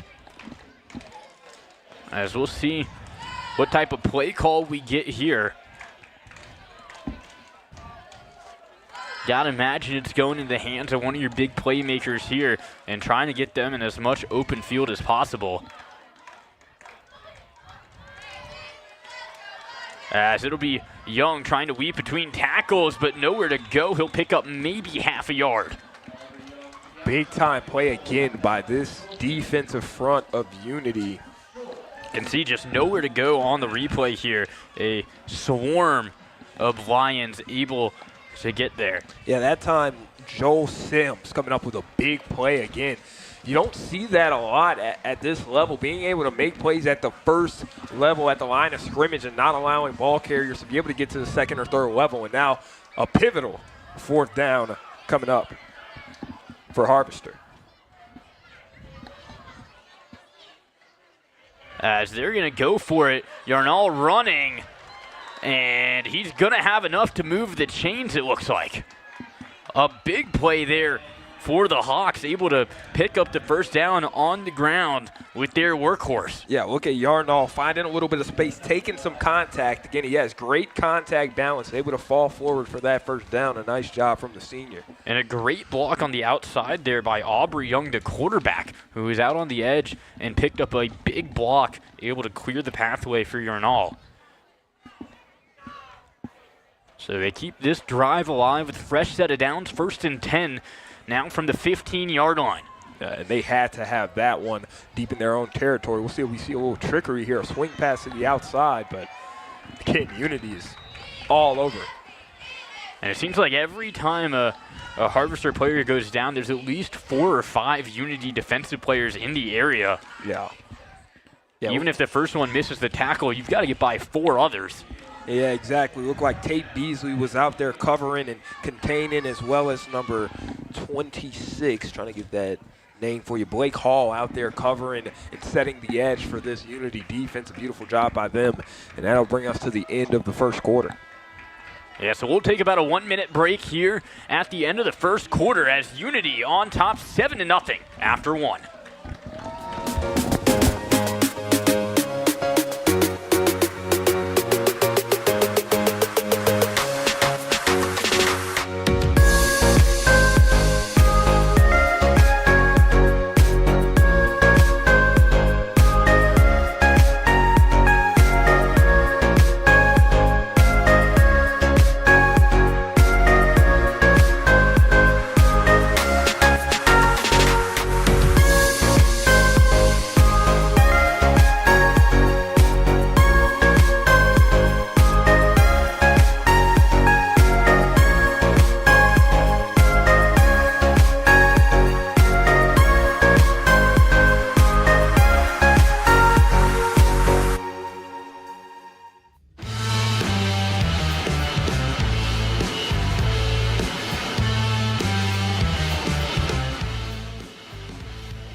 As we're back ready to start the second quarter of action, as Harvester able to pick up a big 4th down to keep the drive alive and give them a fresh set, but then find themselves right back behind the chain. 2nd down and 14 now, backed up on their own 12-yard line still.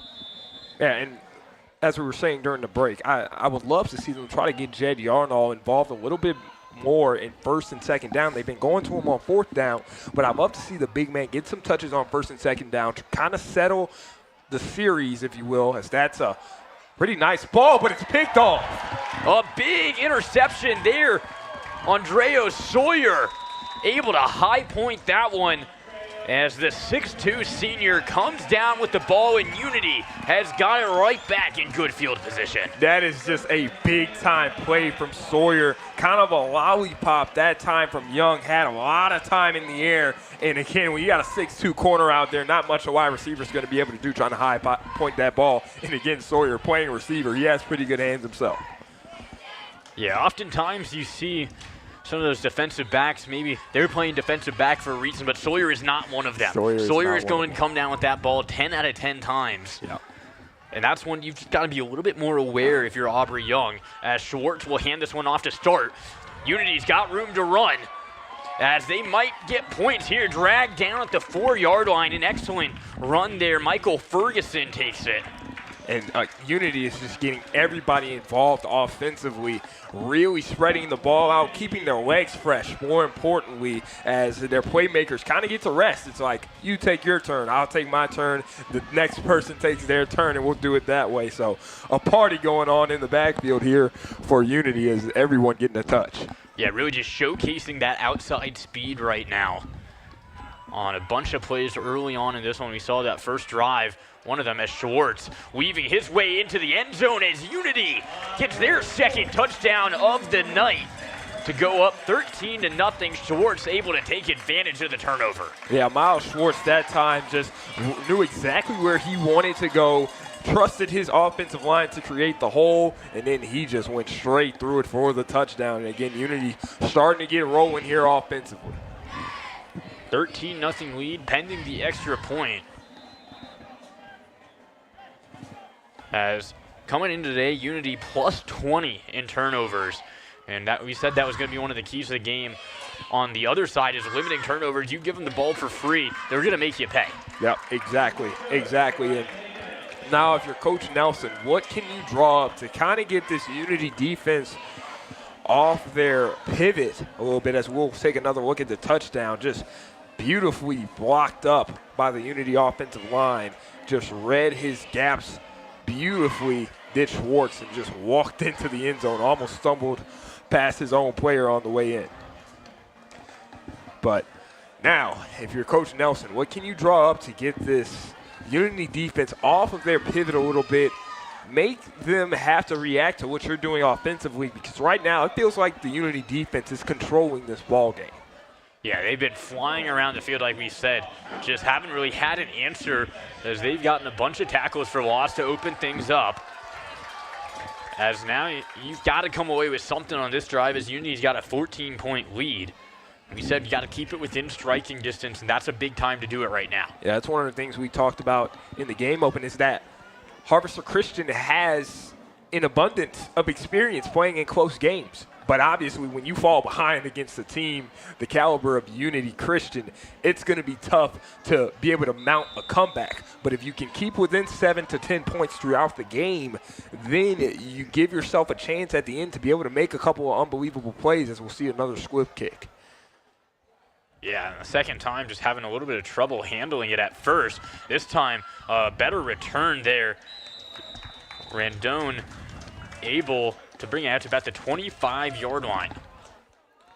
Yeah, nice job by him running physical that time, not allowing the Unity cover team to come down and make the play.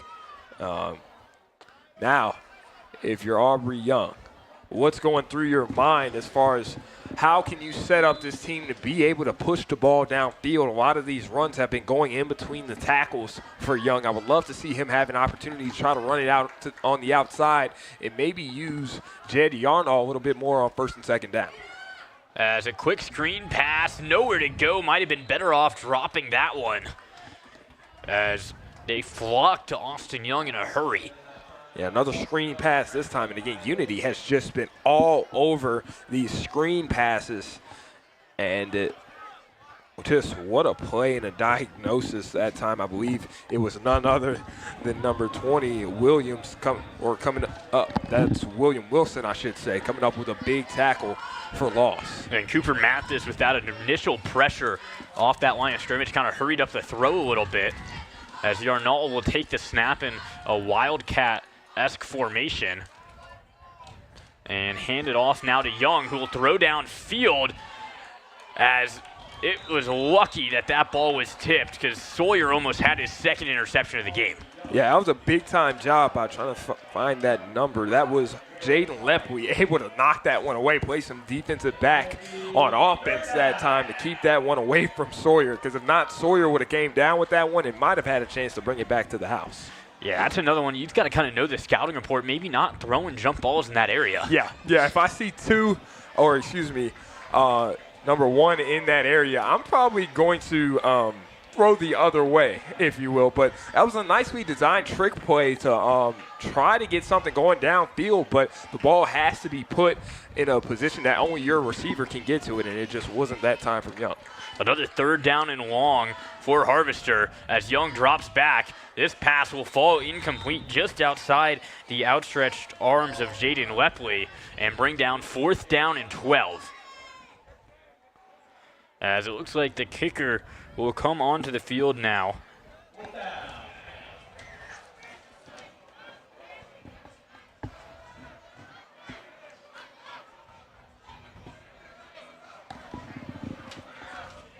It'll be Yarnall.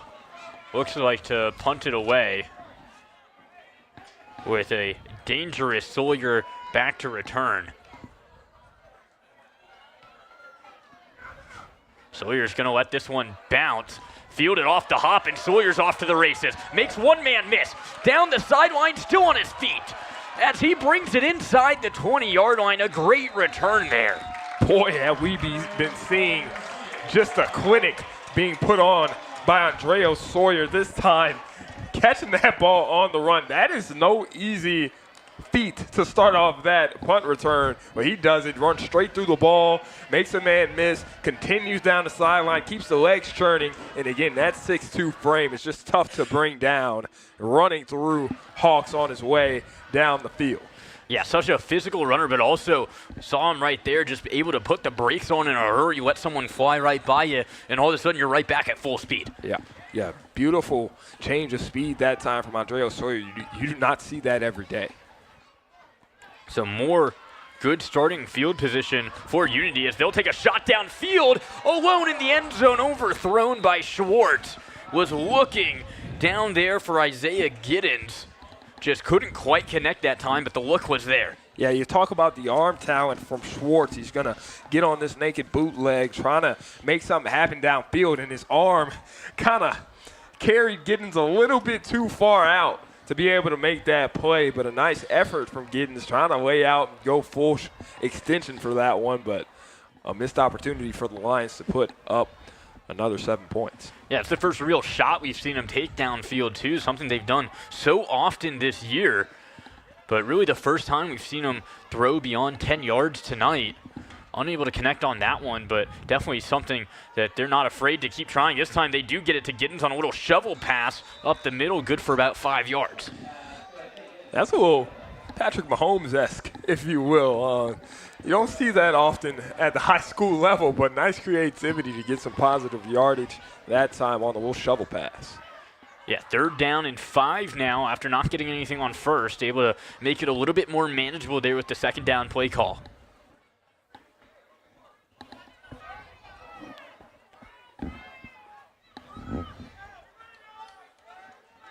Schwartz in the backfield by himself. He'll get a man in motion coming across. Hand it to him as he reverses fields. Got room to run, gets taken down by the official, it looked like. Yeah, you don't see that every day, as that was Jaden Lepley running down the middle. That was Brady King with it.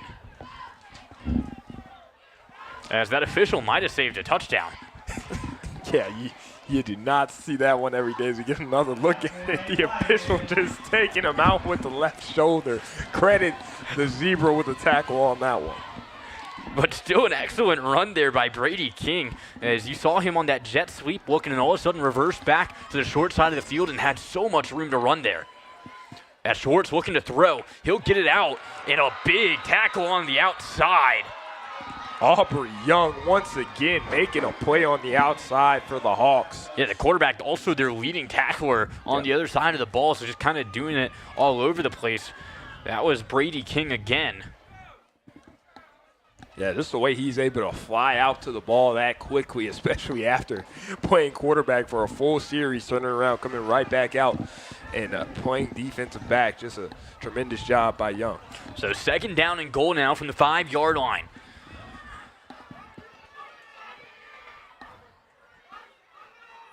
Schwartz awaits the snap. A low snap, but Schwartz able to handle it as he parks the C's. Nobody touches him as he strolls in for another 5-yard rushing touchdown.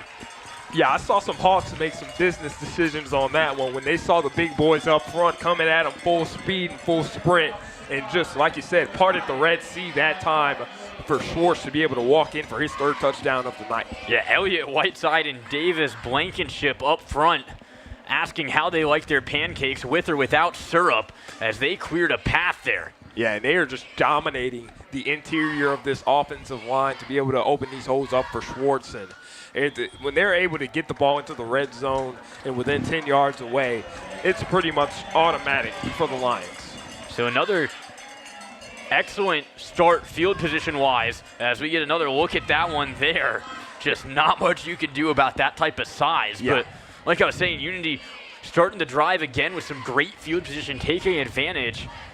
And now, if you're Harvester, you're looking for anything that can get you going, get a spark of momentum, just something to light a fire underneath your guys in the late part of this 2nd quarter. Yeah, I mean, with a 21-0 ball game, 8 minutes and 18 seconds left to play in the half, you just got to be able to find a spark offensively, no matter what it is. If it's a 5-10-yard game, to be able to get a drive going, you got to find something that is going to neutralize the depth that this Unity Christian team has. They have so many different playmakers that can come out and make plays on both sides of the ball. It's just going to start to weigh on Harvester as this game goes on. But if they can sustain a strong drive, go down, get points, then you find yourself down 2 scores. And again, that's still considered striking distance, not down 3 scores. But if you can go down and generate some points here, you'll find yourself in a manageable situation with the half winding down. As well, Harvester will receive the 2nd half kick as well. So a chance to maybe double dip if you can get a nice extended possession here. This kickoff going a little deeper, and it will be a touchback. So brought out to the 25-yard line. Possibly their best starting field position of the day. Yeah, that time they elect to kick it deep instead of the little squib kick. A nice job being able to get it to the end zone. But again, like you said, the best field position of the day for Harvester, and we'll see what they draw up.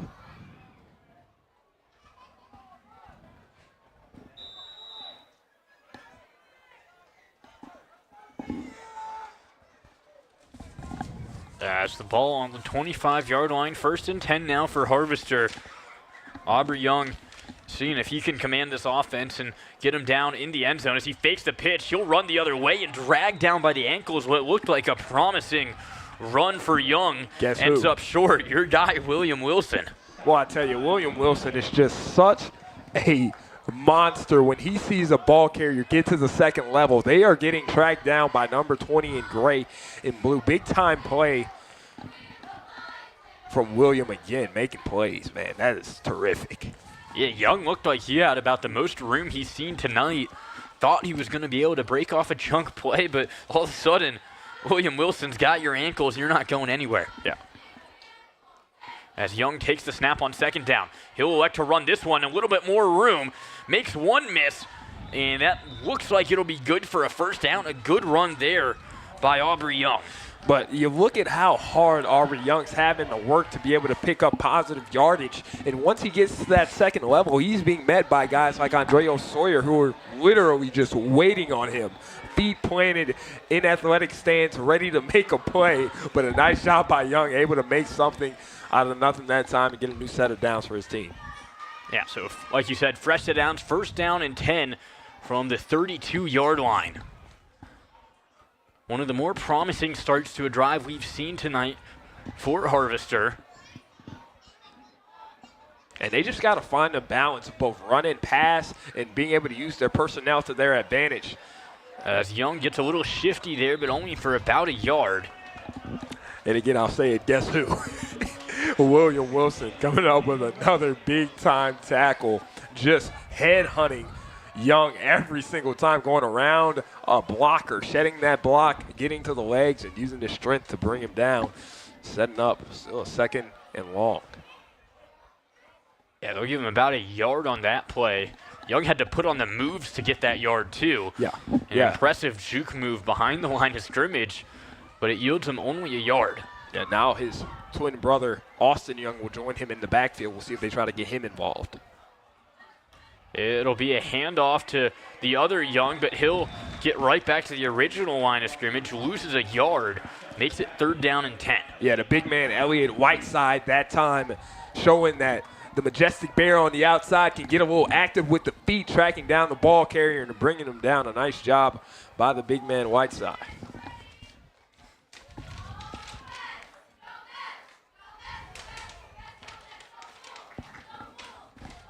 Austin Young, not exactly the easiest guy to bring down either. Another big guy in that backfield to complement Yarnall. As this time Young has to evade some pressure. He's going to try to run on the outside. He might have enough as he gets pushed out of bounds there.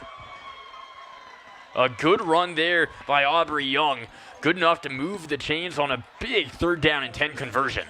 Yeah, and that's what you have to look for more if you're Coach Nelson. You got to find a way to get creative and get your quarterback to the outside in space. A couple of naked bootlegs with some smoke and mirrors going the other way, and this is what you're going to get is a foot race between Aubrey Young and the Unity defense, which is what you want if you're Harvester. Yeah, Aubrey Young is 100% my pick in a foot race here. He's got some speed, as we saw, to get to the outside, able to just turn well, it looks like a pretty easy pursuit into a 1st down run there on 3rd down and long. Yeah, and he's been doing this all season, playing both sides of the ball, but we'll see how he's able to manage his conditioning throughout this one, having to play both sides and having to play a big role on both sides, pretty much touching the ball or impacting every play of this game. As he's able to get a yard there, 2nd down and 9. As, like we said a couple times, just that defensive front for Unity doing some great work, some very fast penetration. Yeah, you'll see the surge going the home team's way every time at the line of scrimmage so far in this one.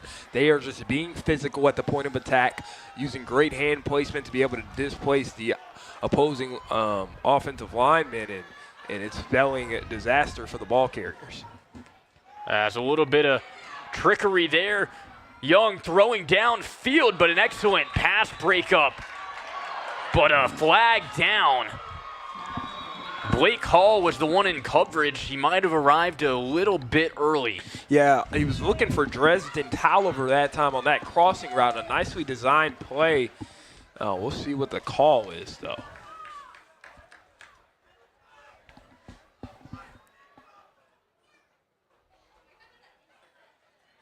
As it will be pass interference. It'll be a 15-yard pass interference penalty there. We'll take another look at it here as Young able to roll out, get a little bit of time to set his feet on that throw. And what looked like a good breakup there, might have gotten a hand in there early. Yeah, it looked like he might have been holding the side of Tolliver that time as he was running down the field, and that's a good call by the official. Not a call that you see made a lot, but it's the right call as we're going to get a false start here on Harvester as the wide receivers wanted to go early. Yeah, Harvester absolutely going to take the yardage any way they can get it as they're gifted 15 but have to go 5 back. And now, like you said, 4.5 minutes left to play as they'll back it up here for this 1st down play. But if you're Harvester, you have to make something happen here on this drive. It's now or never, right? I mean, you give the ball back to Unity, they go down and score, and it's a 28-0 ball game at halftime. So Harvester has got to find a way to generate some offense. You've seen a little bit of their creativity with getting their quarterback to the outside. This time they're going to go downfield. And that one almost hauled in through the hands of Jaden Lepley as he made an outstanding adjustment to even get his hands on that ball. tracking that over the shoulder is one of the most difficult things for a receiver to do, and you see him do it so well there, just couldn't quite haul it in. Yeah, but that was just a beautiful ball from Young. Put it right in the breadbasket, and Lepley knows that that one could have been him touching pay dirt if he comes down with it. Isaiah Giddens, the one in coverage. Another thing we talked with Coach Humphreys before the game, man coverage on the outside was his corners a lot of the time. He trusts them a lot to make plays. And when you have two good ones on the outside, it's very easy to do so. With Brady King on one side, Isaiah Giddens on the other, as that one goes up the middle for a very small gain, gets him a couple yards back, makes it 3rd down and 12. Yeah, now this is the situation that you wanted to avoid if you're Harvester, but now you got to believe that it's going to be something with Aubrey Young trying to get to the outside and make something happen. That's where we've seen the most success so far this drive. We'll see what Coach Nelson has drawn up. A little bit more misdirection this time out to Yarnall. Able to drag a man with him. That was just impressive right there. Short of the 1st down, but makes it 4th down and 1, as we'll take another look at this. Yarnall able to just literally drag a defender an extra 3 or 4 yards with him around his ankles. Yeah, and that's the freshman, Bo Matson, the big 6'5" freshman, trying to hold on for dear life against the big man, Yarnall, the senior. So nice job by Yarnall, trying to set up 4th and short.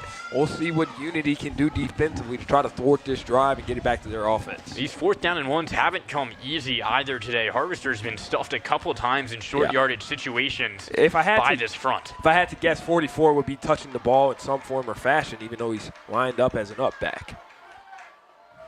Get a shift in the formation. It'll be Young taking it himself. He'll surge forward. The ball is out. As the ball came out there, Harvester able to fall on it. They fell on it past the 1st down marker. If it's the original spot, they might not have it. If they ruled a fumble in recovery, they might have it. Yeah, most definitely. If they rule that a fumble, which they will, and it'll be a 1st down for Harvester. Not sure if we'll be able to see it on this view. But that ball just kind of leaks out. Yeah, great awareness by the Harvester offensive lineman that time. That's number 62, trying to get that number Jordan for you. Spalding with the recovery and 1st down. Yeah, the big man coming up with the big play. We'll see if that galvanizes him on the front line for this Harvester offense, try to create some lanes for his playmakers. But nonetheless, you'll take it any way you can get it. By far their longest drive of the day today as well, as they're 6 minutes into that one. And that throw just a little bit off the mark, as Young had some pretty instantaneous pressure in his face. Yeah, it's not one that you want to put your receiver in harm's way with, especially with a big man like that bearing down on you. It was probably wise by the receiver to allow that one to drop. So 2nd down and 10 from the Unity 28-yard line. Yeah, and now Harvester has to find a way to be aggressive here on this play and not fall into a 3rd and long, whether it's just giving it to Yarnall, allowing him to fall forward for 3 or 4 yards, or doing this, trying to get him to the outside. Yeah, Young's going to try to get to the outside, reverses, cuts back, uses his block, gets to about the 25-yard line. So a healthy pickup there to make 3rd down a little bit more manageable, like you said. You want to know who made that tackle? It's my boy William Wilson coming down once again. And he has just been all over the field. And again, just a junior for this Unity defense. So he will be back for another year next season. But now 3rd down and manageable coming up for Harvester. We'll see what they have drawn up, see if they can get Young into a little bit of space here and show off that speed. As they will roll him out. He's looking to throw, has a receiver, and it's caught for a 1st down, streaking towards the sideline. Randon Fields. Big time play for Randon Fields, crossing across the middle, able to beat his defender, and then a beautiful ball that time from Young, putting it on the money. A big 1st down here for Harvester that clock continues to dwindle. 1:32 left as we speak. We'll see if Harvester can convert something. And again, like you said, try to turn it into 2 for 1 heading into halftime. And they will receive the ball. As Young not turning this one into anything. He got met in a hurry in the backfield by a number of different Lions. Wow. And that'll be a loss of 6 yards. Yeah, I think the entire pride got to him that time for these Lions. Everyone, first to him, it looks like was Mathis, but then it was number 26. Blake Hall also in on the stop there, or at least the initial wave of stoppers for the Lions. As after that one, Harvester going to call a timeout as they're faced with a 2nd and 15 now, trying to, like you said, turn this drive into some sort of points any way they can take it. They took over this drive with about 8 minutes left to go in the second quarter. Now 1:21 left to play. They've made it as far as they have all night, just looking for anything, and they now put themselves in a little bit more of a hole after that last play. Yeah, Unity is going to be talking about time and situation. You're up 21-0, 1:21 left. You don't want to allow Harvester to be able to sneak anyone out behind the defense, or you don't want to allow Young to be able to get to the outside and beat one of your defenders and then end up in a foot race with probably the fastest man on the field, Aubrey Young. So those are the two things that I believe Coach Humphreys is probably preaching to his defense not to allow to happen. Keep everything in between the numbers and just attack the football like you have been.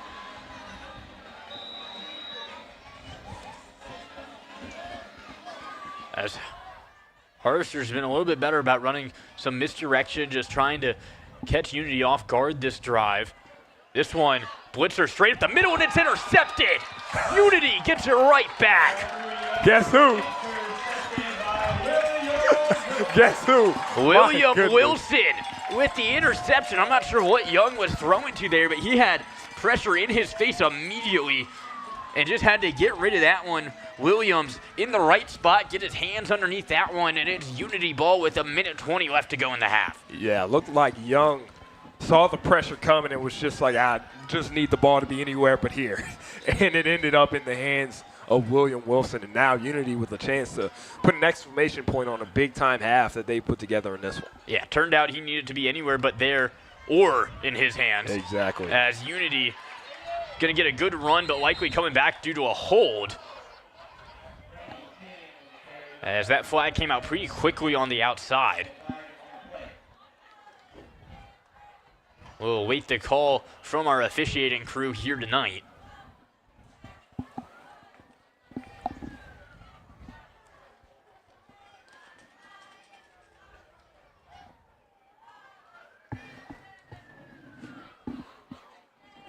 As the officials are still convening, we'll finally get the call. It's a holding on Unity. Yeah, that one came out pretty quick on the outside. The block turned into a hold pretty quickly. We'll take another look at it real quick. It was a good run there on another one of those jet sweeps, just trying to get their playmakers into space. And right there on the outside, you can see just kind of holding on to that was Aubrey Young being held. And the refs all over that one. So first down and about 4, 10 yards from the spot of the penalty. Schwartz bobbles the snap, able to pick it up, still able to get it out. And this might turn into a big play. Down the sideline goes Brady King. He's not going to be caught. But a flag down behind the play. This one might be coming back. And I believe it is, unless it's an unnecessary roughness call. We'll see what the verdict is, but that could spell disaster for Unity off of what looked like was going to be a 27-0 ball game. As they've signaled this one is coming back, erases what would have been a 74-yard touchdown. After the play looked like to be broken. I'm not sure what it's on. It was behind the play. Yeah, again, you see everyone kind of get out of their running lanes as that play happens, which opens up an easy pitch and catch. Would have been a touchdown if it weren't for the penalty. Yeah, we saw a little bit of a wrestling match kind of top left of your screen in that replay. Likely the source of that flag is there's some discussion between the 4 officials. Both coaches awaiting an explanation to this one on what could be a huge play in this game. Yeah, I mean, it completely changes the landscape of the game if this one were to stand. I mean, Unity has a walk-in touchdown, and now Harvester would have had to go back on the offensive trying to get something going with less than 50 seconds to play. And they'll wave the flag off. It'll be a touchdown for Unity. A 74-yard score. Wow. Brady King, the one to get in the end zone. Schwartz, the one to recover the broken play and still get it out. Wow, that's a big-time play again from Schwartz, able to have the wherewithal to overcome the bad snap, pick up the ball, find an open receiver, deliver the ball with accuracy, and a nice job to be able to run along the sideline, use his speed to score the touchdown. Unity on the scoreboard with 52 seconds left to play. They'll take a 27-0 lead pending the extra point here. As the referee is still talking to the head coach for Harvester at the middle of the field now. Yeah, you don't see this every day. Not too happy with the call there. They're lined up for the kick. 2 officials still talking to him literally in the middle of the field right now. Yeah, they're right around the 40-yard line having a conversation of judicial proportions as head coach Nelson is trying to plead his case, trying to erase that 6 off the board, but it'll stay up there for this Unity crowd, and we'll be awaiting an extra point still. So a tough break there for Harvester. The interception instantly gets transformed into 6 on the other side of the scoreboard with the 74-yard touchdown as the extra point no good wide left. It'll hold at 27-0 with 52 seconds left to play, and Harvester will have another chance to see if maybe they can make something happen quickly on offense.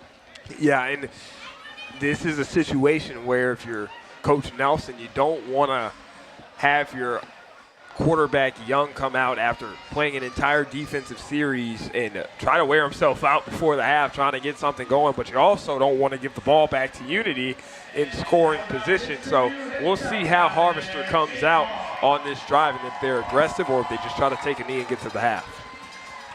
Yeah, the Unity's proven they can score in a hurry, so definitely not wanting to give the ball back to Unity as we'll take another look at the replay. That touchdown just able to go right up the sideline. Brady King was nobody within 40 yards of him by the time he got to the end zone as he turns on the Jets for that one. As the kickoff unit for Unity takes the field once more. They've been busy tonight. Yeah, as we said, King just in his sophomore year, so he's going to be a guy that is going to make plays for this Unity offense for years to come.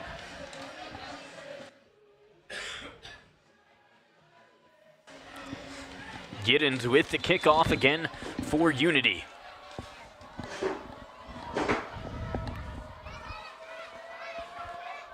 This one will go a little bit deeper and fall through the back of the end zone. Another touchback there for Giddens, gets it to roll through. And we'll see what Harvester decides to do with short time here. Yeah, only 52.5 seconds left to play in this first half. Again, you're facing a really tough deficit, 27-0.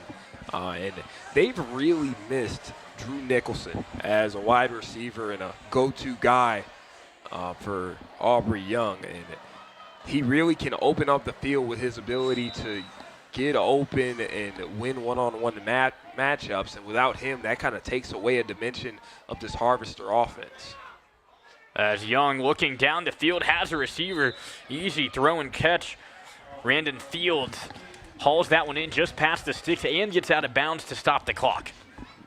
Yeah, that's a beautiful ball from Young. Put it right on the money. Almost had 2 receivers that time. Yarnall was near it as well. And we'll see if Harvester keeps up their aggressiveness now with 47 seconds left to play in the first half. As Young runs into trouble, rolls out. That one just has to throw away as it was Fields once more streaking into the area but unable to get there as Young's just been in constant duress tonight, as you can see here on the replay. Just relentless pursuit from that front. Cooper Mathis that time, the one chasing Young.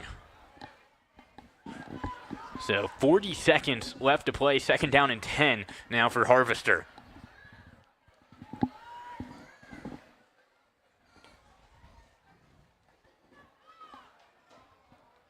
We'll see if they keep it on the ground or if they still try to go through the air this time with Aubrey Young. Then we'll have 2 receivers up at the top of your screen. They haven't been able to generate a whole lot of chunk plays tonight. As Young throwing across his body. That time Fields hauls it in just before the 50-yard line. A beautiful throw there by Young across his body, across field. Yeah, Randon Fields that time just able to beat Andrea Sawyer across the middle as he came in motion, made the double move to the outside, came back inside. Not much Andrea Sawyer can do, and a nice ball that time from Young. As Young rolls out again, trying to get away from pressure. He's going to take it himself with his legs. Gets brought down, inbounds, keeps the clock moving.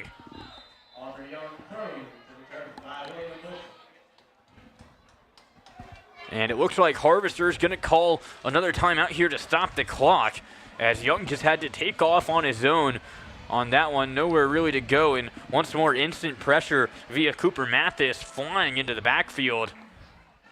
And then good job keeping him in bounds, William Wilson, with the tackle.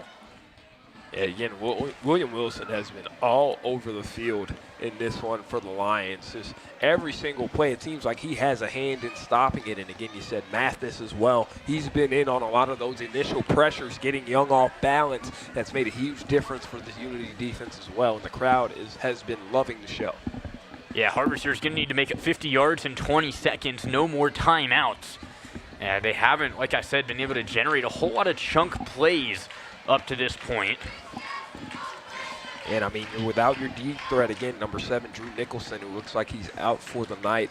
Not sure if he's nursing an injury or what, but 28 carries on the year for 350 yards and then 22 catches for 350 yards. So 772 all-purpose yards missing in this ball game for the Harvester Hawks. And he's also a big-time safety valve for the defense. Pretty much any time an opposing player is able to break through the second level, he's trying to track them down, and they're without that tonight are the Hawks.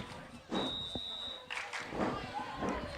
little bit of a different formation here.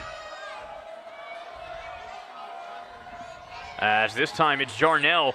He's going to run. He's got plenty of room to do so and gets out of bounds. We've seen them run a very similar play where they hand off to Aubrey Young as Jarnell streaks through the middle on almost like an end around. This time they fake it, and the defense bites on that one, gives Jarnell a little bit of running room.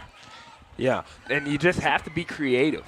Have a little bit of fun with it. Try to get Unity off their pivot any way you possibly can, because you're not going to be able to run the ball straight up the middle against these guys. They've proven that is not going to work tonight. You've got to be able to get creative just like they did there. Get Yarnall to the outside, throw a little bit of smoke and mirrors in there, and get the defense off balance. As Young looking deep and a little too deep that time. 6.7 seconds left on the clock. Yeah, a little bit of a miscommunication that time between Young and his receiver. Looked like Young wanted him to kind of keep that route a little bit more shallow than it was, as his receiver continued to go to the outside, and there was nothing doing that time as Fields kind of rounded off the route too much for Young's liking. So 6.7 seconds from the 32-yard line. We'll see if Young's going to show off the arm, trying to direct traffic. Yeah, Harvester looking a little bit unorganized here. We'll see if they're able to get it together. They're going to run a little fake smoke screen action. It's going to be an easy interception this time. Andrea Sawyer, second of the game. As Sawyer brings it down as time expires and keeps Harvester off the board. It's been all Unity here in the first half, 27-0. As we head into halftime, we'll take a quick break as well and be back for some stats and highlights of this first half.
Scholarship was created by state law. It is an opportunity for individuals and businesses to tell the state where they want their tax dollars to go and what they want to support. And then the Gold Scholarship Program funds financial aid for lower income students to attend a private school in the state of Georgia. My name is Savannah Elise Cochran, nicknamed Sunlight. My middle name means consecrated to God. Educational and academic-wise, she is far superior. And so we went to several other schools trying to figure out where we needed to send her. Unity has provided not just a foundation, but a covering for her to be able to grow and prosper. So for students, it's helpful in that it provides financial assistance to pay tuition or fees or anything like that. Your Gold Scholarship funds are not a handout, they're a hand up. It lifts kids up to a place where they may not have had the potential to go before. She is dyslexic. She does have dyslexia. It's not because it was missed by the school. It was because she was so intelligent, she hid it. And we were able to find someone through the resources that she provided that were able to test her, immediately find what she needs, and get her the resources that were available. And it was just immediate. So it really opens up the door of opportunity for students to receive an excellent education. I would ask first, what do you want for your child? It has definitely provided ease when it comes to making sure that our children are able to get what they needed through education here at Unity. I thank you for letting me be at Unity because I love this school. It helped me with a lot of stuff of talking and just having a lot of creativity and imagination and music. Thank you so much for your generosity and your contributions to the Gold Scholarship Program.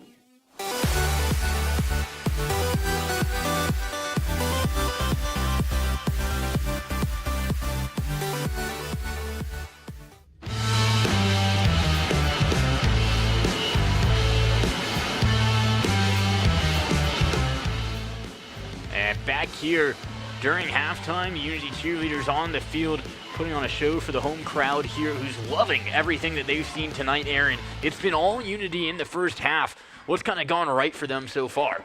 Everything. Everything's gone right from the opening kickoff. They've controlled the pulse of this game. They haven't allowed Harvester any breathing room offensively. You know, like we said coming into this game, it was going to have to be the speed of Aubrey Young for Harvester that was going to make the difference. Unity has simply said no throughout this ballgame. They have packed the box, and their big men up front have made a huge difference defensively in creating an initial surge that just does not allow for Young to be able to get his legs churning and for him to be able to find any daylight. And that's been the difference in this one. And then the offense has also been hitting on all cylinders, primarily because of the command of Miles Schwartz being able to get his puppies in order throughout the game. And again, a 27-0 lead here for the Unity Lions. Exactly what you wanted to see if you're head coach David Humphreys. Yeah, and for Harvester, the one kind of productive drive we saw ended with an interception in the red zone. Just a mistake you can't really make at that area of the field. Have to walk away with points at that end. And then ultimately turned into 6, going the other way with a 74-yard touchdown pass via Miles Schwartz. As, like you said, all Unity so far, and it's really been the defense that's been, I think, the most impressive so far.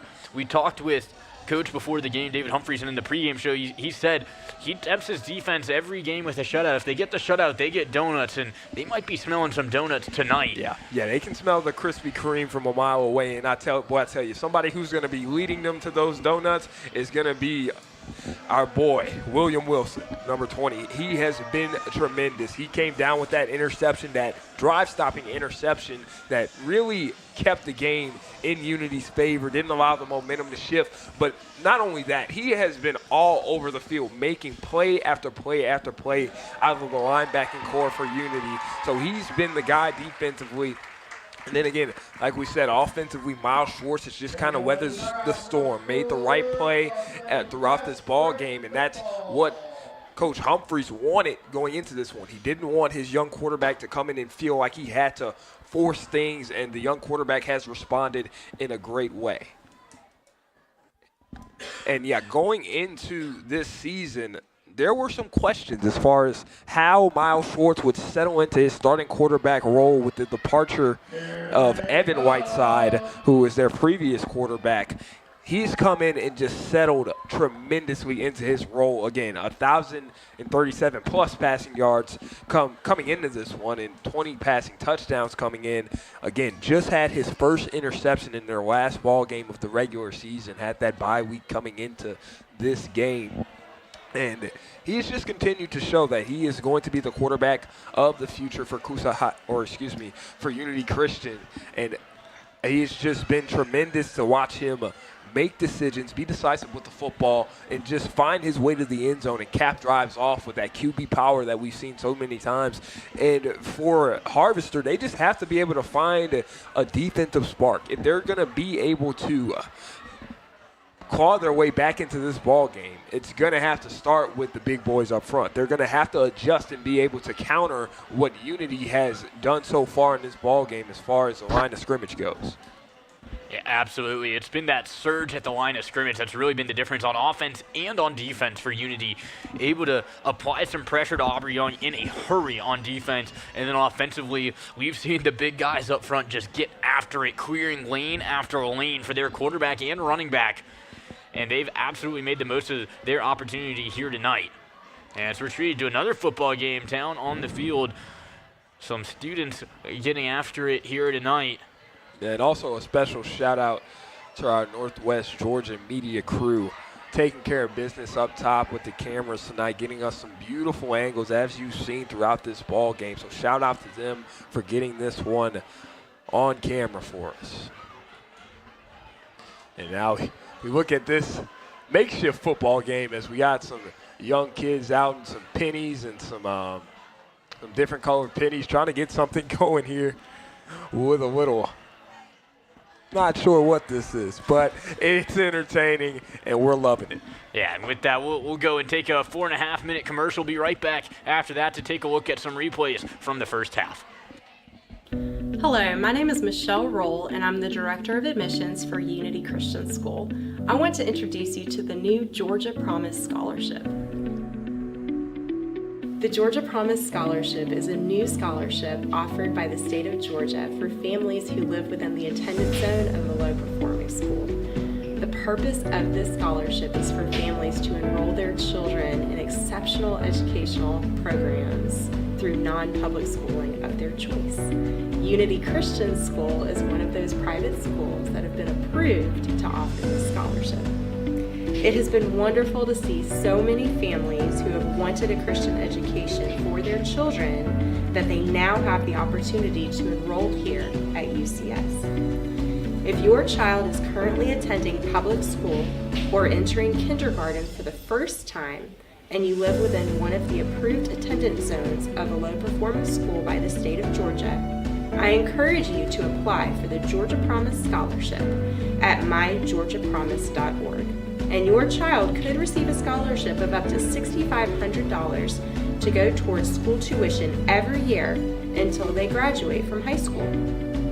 This is a wonderful opportunity that is allowing families to finally have the freedom to choose which school their child attends. A private Christian education may now be within your reach.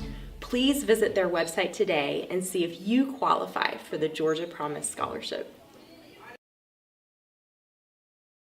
Hi, I'm Karen Murdoch. I've been teaching at Unity for 23 years. Now I teach pre-K4. They are excited about learning. The excitement in their eyes is just unbelievable. Some of them need the hands-on. Some of them just like to work problems out. Some of them even have that critical thinking at this age, and we develop that. We talk a lot about the Bible in our classroom. A lot of books you read, you could bring out the biblical worldview. Even for these little ones, they know there's one God and three parts to God. When I was teaching sorting, I taught them that God sorted the world into sections. He made the land and the oceans and the animals. That's how I teach, a biblical worldview. Unless they have a Bible-based foundation, they're not going to succeed in life. They might succeed in the world, but they won't really succeed in knowing Christ. And the most important thing is to pray for these kids. Pray that they will grow up and learn biblical characteristics and Bible character. Even when we are talking to kids about maybe they've done something that they shouldn't have done, we share Christ. And the main thing is we ask them, how do you think that the Lord Jesus would feel right now if you know. And they're able to tell you. And it's amazing how these kids learn verses. And that's the main thing I care about teaching them is their Bible. Because I love it here. This place it's not just a school, it's a family. I love the students. God just put it in my heart, and I was just born to teach. I believe that. I believe that there's no greater calling. I could go on and on about how Unity was there in my life when my son had liver disease, and Unity was just here. I mean, supporting in every way. And they, not just me, but they do it for everybody, everyone that has any kind of situation. It's unbelievable. It's more than just a school. It is a family, a true family. People ask me when I'm going to retire, and I don't know if I'm ever going to retire. I have a prayer book, and I put that group of students in my book, and every month I pray for a group of students that I have taught, and I will until the day I go to be with the Lord.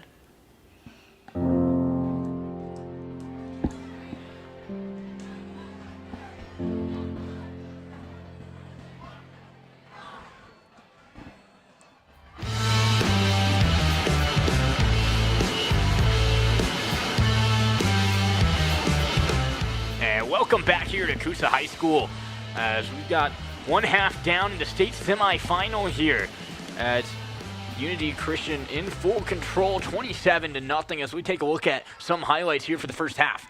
Yeah, you're going to see this jet sweep. This is what Unity loves to go to offensively. Isaiah Giddens on the first play from scrimmage, able to get to the outside and create some positive offensive production early on.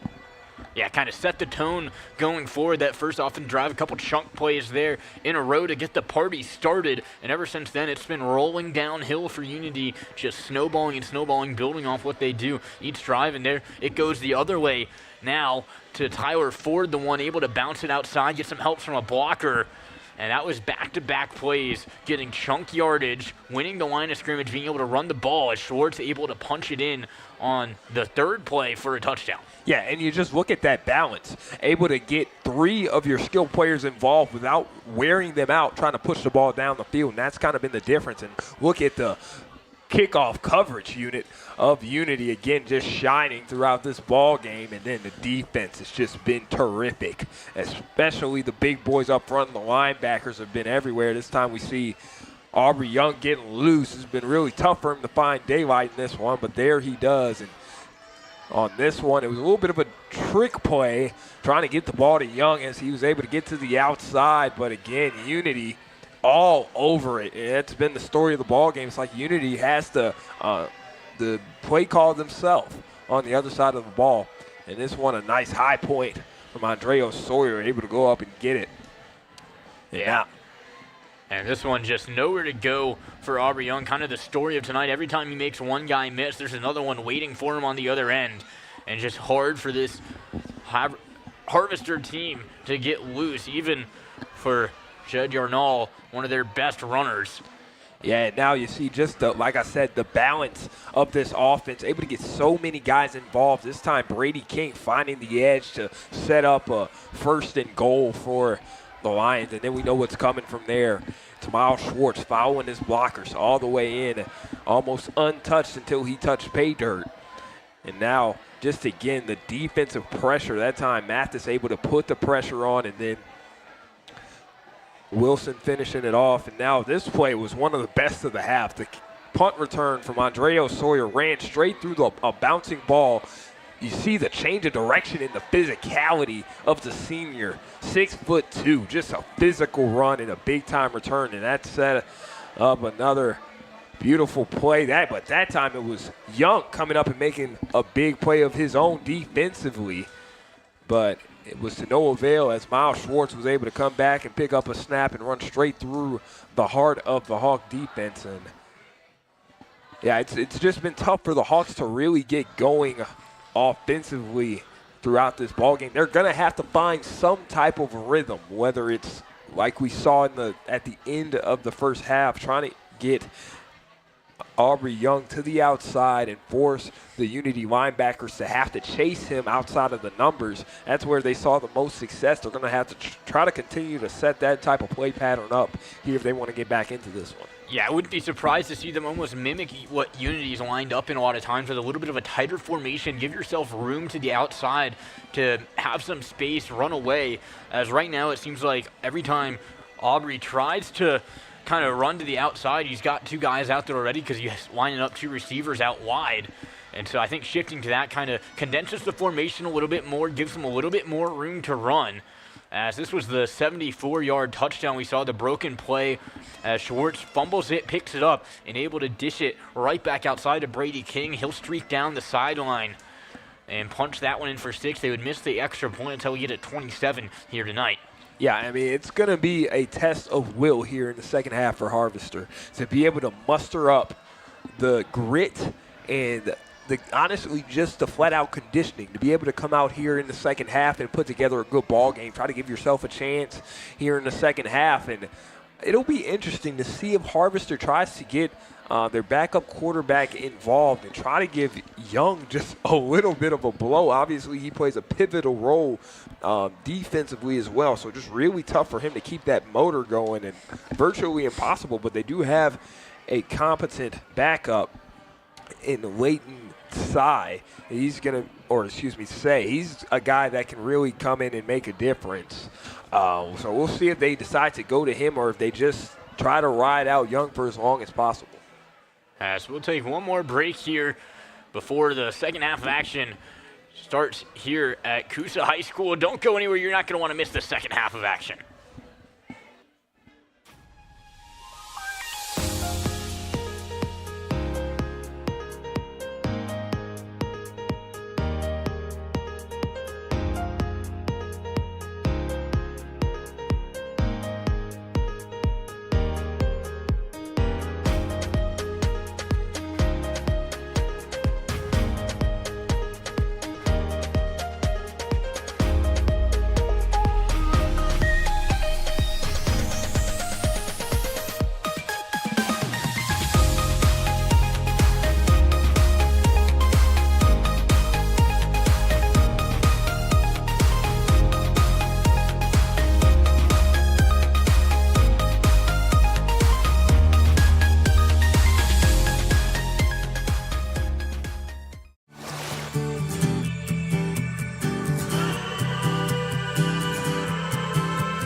The Gold Scholarship was created by state law. It is an opportunity for individuals and businesses to tell the state where they want their tax dollars to go and what they want to support. And then the Gold Scholarship program funds financial aid for lower income students to attend a private school in the state of Georgia. My name is Vanna Elise Cochran, nickname Sunlight. My middle name means consecrated to God. Educational and academic-wise, she is far superior. And so we went to several other schools trying to figure out where we needed to send her. Unity has provided not just a foundation, but a covering for her to be able to grow and prosper. So for students, it's helpful in that it provides financial assistance to pay tuition or fees or anything like that. Your Gold Scholarship funds are not a handout, they're a hand up. It lifts kids up to a place where they may not have had the potential to go before. She is dyslexic. She does have dyslexia. It's not because it was missed by the school. It was because she was so intelligent, she hid it. And we were able to find someone through the resources that she provided that were able to test her, immediately find what she needs, and get her the resources that were available. And it was just immediate. So it really opens up the door of opportunity for students to receive an excellent education.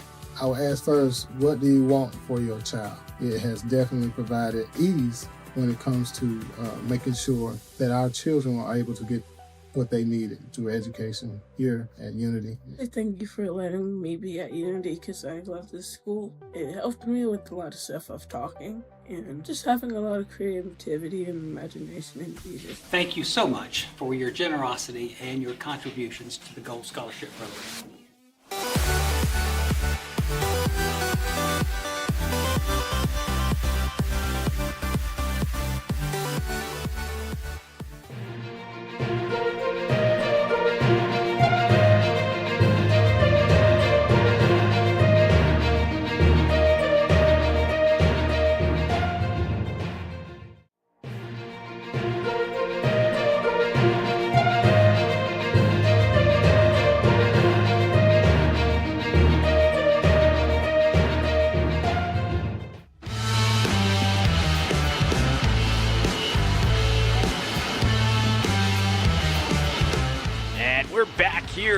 Coosa High School, ready for the second half of action between the Unity Lions and the Harvester Hawks here in the state semifinal.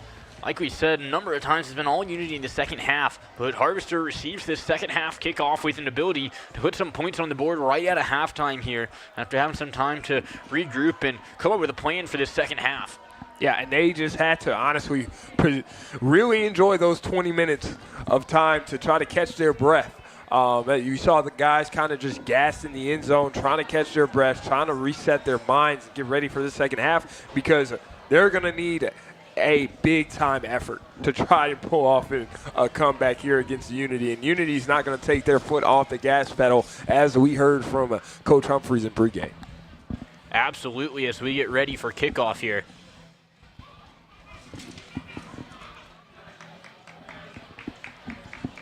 It'll be Giddens ready for the kickoff.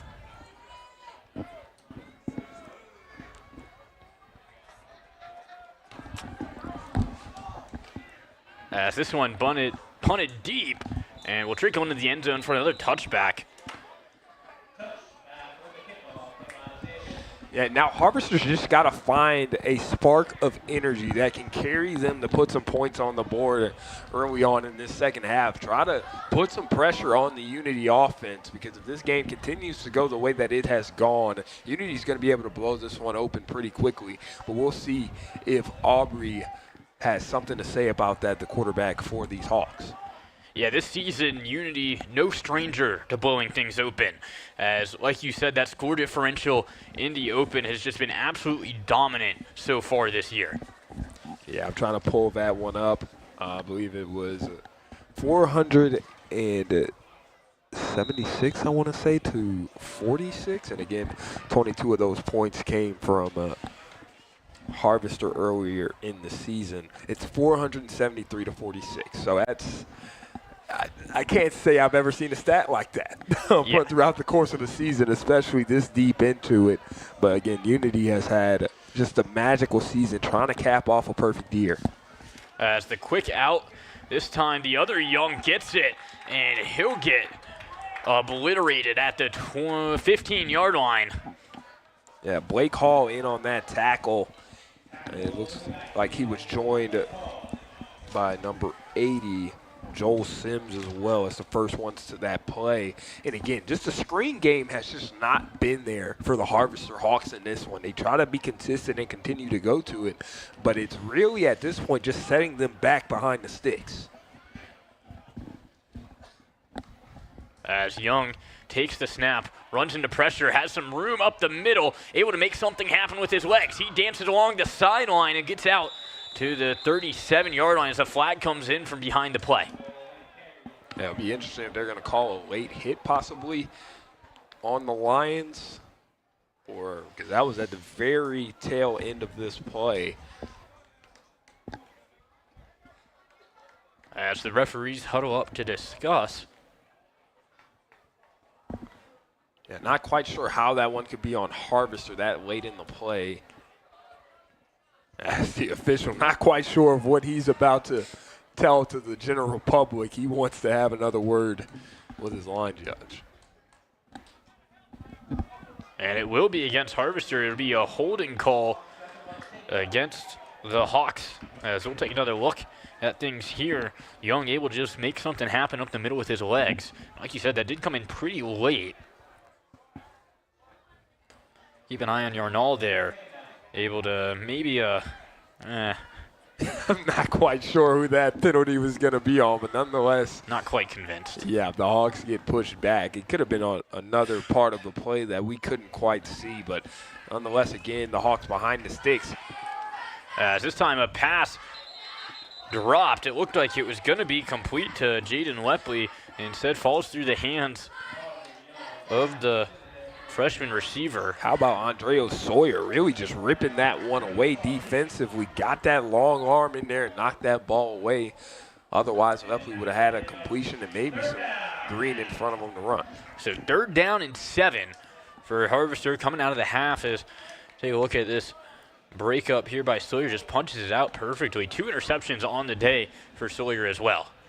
Yeah, Sawyer's been terrific as we expected coming into this one. The 6'2 senior is making plays all over the field for this Lions offense and defense and special teams. So another funky formation here for the Hawks. He's got his man. Looking downfield.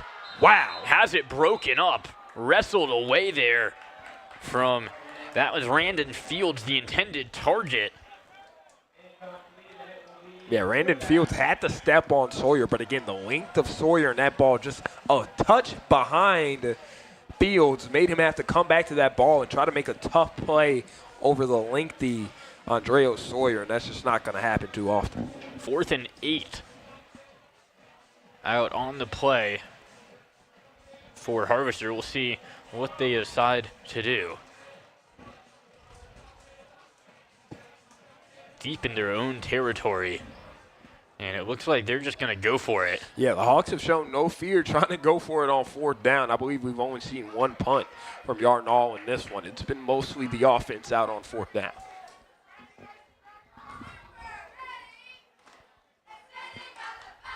As Young takes it.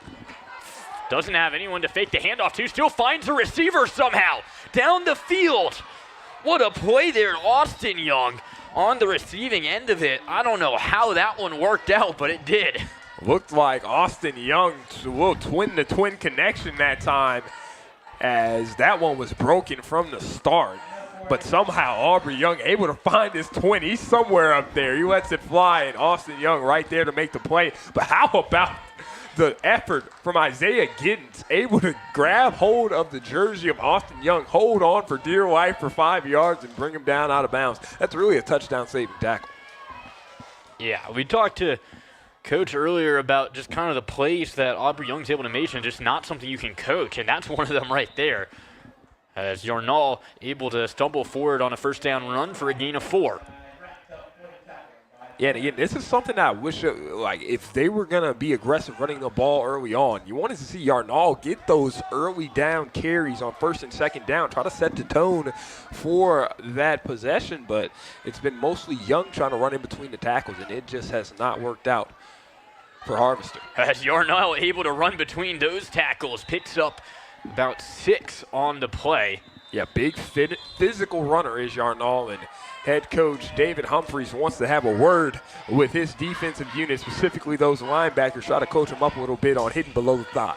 Absolutely. We talked about him, about how last game these two teams played. They had some issues kind of bringing down Yarnall, especially in that he said 3rd and 4th quarter. And coming out of halftime, Yarnall had a couple good runs there where they're not getting low enough on those tackles, and Yarnall's able to just kind of run through them. Yeah, like we said, talking to head coach David Humphreys before the game, he wanted to be able to have his guys always hitting at the thigh or below the thigh of Yarnall to be able to try to get him down. You cannot try to tackle him head up because the big man's going to take you for a ride. So I got to believe that's what Coach Humphreys is preaching to his team now, because like we said, Harvester is a team that can score the football. They're able to get comfortable, especially with Young playing quarterback, get comfortable and find a rhythm. That's where Unity could have some trouble defensively, especially if they start to get out of whack as far as their fundamentals.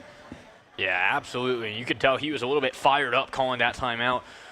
Wanted to get his defenses ahead in the game, let them know that this one's not over yet. Just because you have a 27-point lead does not make this one over in the 3rd quarter. Trying to urge them towards those donuts. As Yarnell gets a kind of awkward handoff here. This time they bring him down behind the sticks.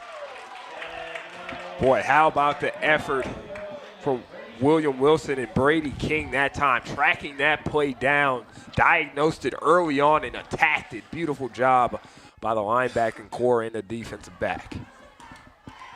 Gets Harvester behind the sticks with that one. 2nd down and 14 for the Hawks.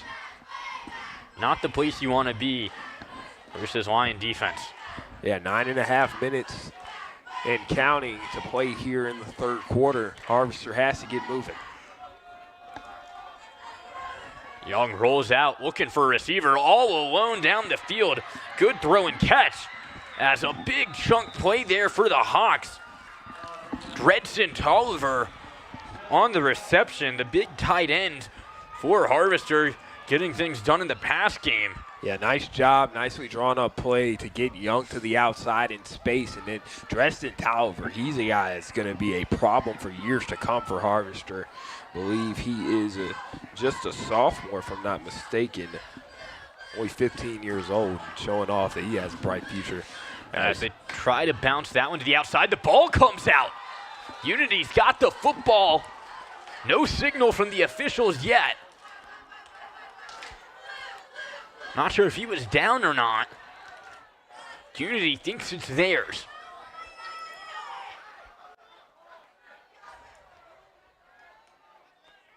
And what a play if it stands. Brady King with the football in his hands. But they'll say the runner was down first, still no gain on the play. Yeah, we'll get another look at it here as Austin Young was trying to navigate through the holes, and he met another pride of Lions. And that one should have been going the other way, I believe. Absolutely. Instead, it's Young making some moves out there down at the 10-yard line, or a little at the 11, they'll say, but still good enough for a first down. Harvester being extremely efficient on this first drive. Yeah, you've seen a lot of the continuity that Coach Nelson wanted to see from his team in the first half, starting up a little bit late, but better late than never for the Hawks. As Young, trouble in the backfield.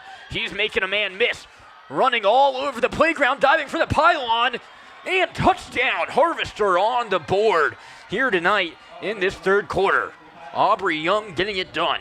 Yeah, Aubrey Young, he's a guy that if you get him outside and in the space where he's going to have a one-on-one matchup, mano-y-mano, he's going to win that pretty much 9 out of 10. And that time he's able to make a man miss, and if he's able to make a man miss, his ability to change speed and kick back into that high gear it's special. And that time he shows it there, gets the first touchdown of the game for Harvester. Yeah, it looks like out of the half, Young's just running a little bit looser, kind of letting it all out there. Maybe a little bit nervous, a little bit stiff there in that first half, but this is the way we've seen him run all season. And having some success with it early on as the snap was bobbled. Yarnell just throws a jump pass in the end zone, incomplete. But Harvester still puts 6 up on the board, 8:44 left to play in the third quarter as they come out with a good drive at a half. Yep, and that's exactly what the doctor ordered for the Hawks. Now, can you come out defensively and just kind of change your intensity, especially on the defensive line, be able to generate some carnage, try to disrupt this offense from Miles Schwartz.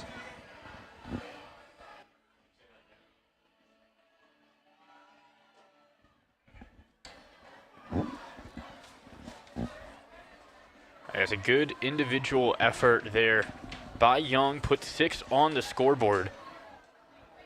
As we take a look at the other semifinal matchup between Pinecrest Academy and Lafayette Christian, who will ultimately face the winner of this game. That game is still 0-0. So a good one brewing in the other semifinal matchup here as Harvester trying to claw their way back into this one, and they did a good job to get things started there with a touchdown. Now they will kick it back off to Unity, and they're going to still have their hands full with this Unity offense. It's great you cracked the defense.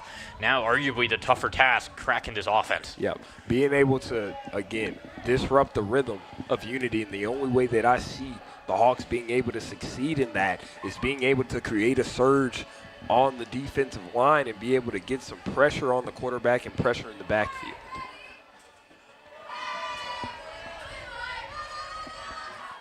Jaden Wepley to kick it away.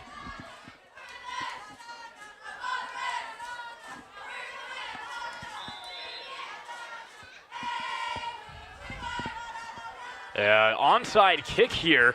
Surprise, and Unity able to cover it. Harvester trying to catch them sleeping, almost did. Yeah, I like that call from Coach Nelson. Try to catch Unity off possession and try to steal a possession in the process, but instead a nice job by Unity, able to sniff it out and come up with a recovery. Now you set up your offense at midfield.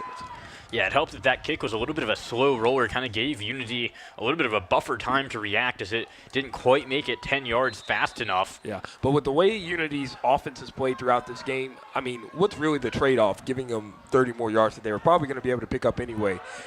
As Tyler Ford gets running, talk about picking up some yards. Ford needs one block. He's going to get it as he fights his way into the end zone. Says cue the lights, tack on 6 more. Wow. How about the blocking downfield from Cooper Mathis, getting his hands dirty with the running back and opening up that hole. Big-time play on all fronts by Unity. Tyler Ford, again, running with authority. The guy's grown over 3 inches this past summer coming into this season. That's a big jump, and he, along with the speed that he already has, and being able to get into the open field, there's just not much you can do about that if you're the Harvester Hawks, and now you're facing a 34-6 deficit with that extra point. Yeah, so obviously haven't cracked the code to the offense yet. First play touchdown there by Ford. Yeah, and it's nearly impossible because the entire field of play is eligible and in play for the Lions on any given down. They can go to the right, to the left, up the middle with just the ample amount of weapons that they have. It's really tough to be able to cover all of them. You talk about Tyler Ford, Isaiah Giddens, obviously the quarterback Miles Schwartz, and then you look at other guys who have scored in this ball game. Brady King can also get going on the outside. This is just really a tough offense to have to plan to go against, and it's like you're picking your poison, but either poison is probably going to put you to rest, and it's been a nice job by Unity getting everyone involved. So tacks on a very fast 7 there, and like we were in the process of talking about, the onside kick didn't make much of a difference field position-wise if Unity keeps scoring at will like this. The kickoff by Giddens upcoming here. Let's see what they elect to do. It'll be another long kick. This one will settle right about the 10-yard line. It'll be returned here by Fields as he weaves his way through traffic out to the 27-yard line. Yeah, and Unity has been doing a really good job, and that's one of the keys of the game that we talked about beforehand was breaking even in special teams. You know, you're probably not going to make huge plays, which they actually have with Andreo Sawyer earlier in the game with that big-time punt return, but Coach Humphrey's message to his team was that he just wants them to be able to break even, make the right play, make the simple play in special teams, and live to see another day, and they've done that to perfection so far on this one. Absolutely. So we'll see if Harvester can muster up an answer. Aubrey Young, the coordinator of that last one, he'll run forward for a gain of probably about 6 on that one. Yeah, just a nice physical run again between the tackles as, again, Jones just continues to battle and battle and battle in this one. Now it's Yarnall's turn. As Yarnall gets a good gap up the middle, that'll be good for first down yardage. Moves the chains for the first down of this drive.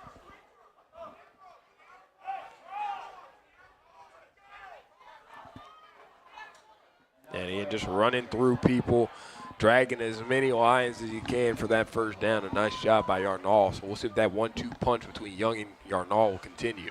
Yeah, just two offenses with completely opposite philosophies, with Unity just scoring as fast as possible, as Harvester a lot more methodical with their offensive scoring tonight. Yeah. Which, when you find yourself in a 20-plus point deficit, a little bit harder to work with. As it makes it second down and 13 after the loss of yardage there on first down. So once more, Harvester finds themselves behind the sticks.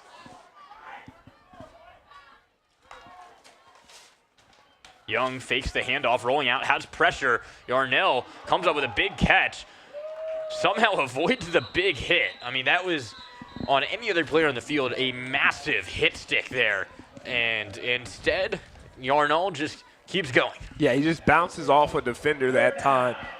And again, that's a ball that you can't have loft on. You cannot put loft on essentially a screen pass, a short pass. That's going to put your receiver in harm's way, to say the least. Nice job, though, by Yarnall that time, able to come down with it and use that contact balance that he has to stay up and try to minimize the damage. 3rd down and very long here, about 14 or 15. As Young rolling out. Gets it out to space to his brother. The other Young puts on the rocket jets and able to get to the outside enough to move the chains there, Austin Young. Yeah, nice job by Austin Young, getting out in the flat that time, using the chemistry that he has with his brother. Probably been doing this for years and years and years. A little pitch and catch to the flat. Nicely drawn up play to get the first down. That'll be the 2 Youngs in the backfield to start this one as well. Aubrey looking to go deep, has his man. As a little bit of collision on the sideline. Yeah, I hope both are okay. That was a big-time collision as Sawyer was tracking down. As it looks like there is a player down on the sideline. Yeah, I believe that's Fields, if I'm not mistaken. Got brought down pretty hard by Sawyer. Fields is up, but I believe that is Fields down, yeah, on the far sideline. So we'll take a quick 30-second break as they tend to the injury there on that far sideline.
After the injury timeout, it was Fields on his own sideline, a little shaken up, but he gets up after some medical attention as we resume play here. 2nd down and short now for Harvester. 3 on the offensive line for Harvester. They'll get it out quick and unable to hold on to that pass. They wanted the Unity sideline. They wanted that one to be a backwards pass. The referee ruled in favor that it was a forwards pass. But we'll get another look at it. It was really close, and the Harvester Hawks will live to see another day. It'll be 3rd down. 3rd down and short here for Harvester. Love to see it in the hands of Yarnall. And it looks like it'll at least start with him. As Yarnall looking to pass, Instead, he'll run it himself, lugs himself forward for an extra couple of yards, but he might still be a yard short, but Harvester likely going to go for it anyway.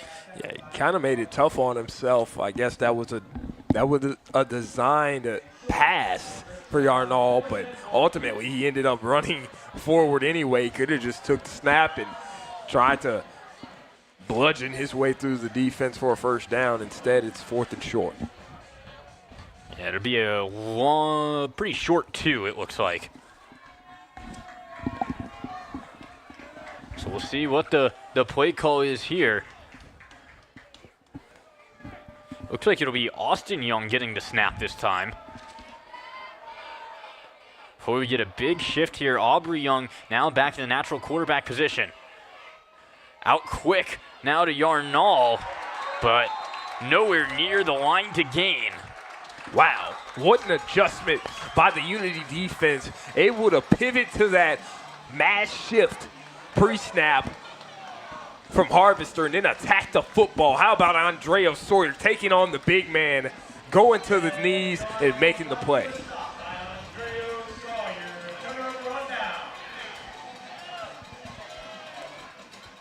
Unity offense takes right back over after a big 4th down stop there, puts that drive to a halt.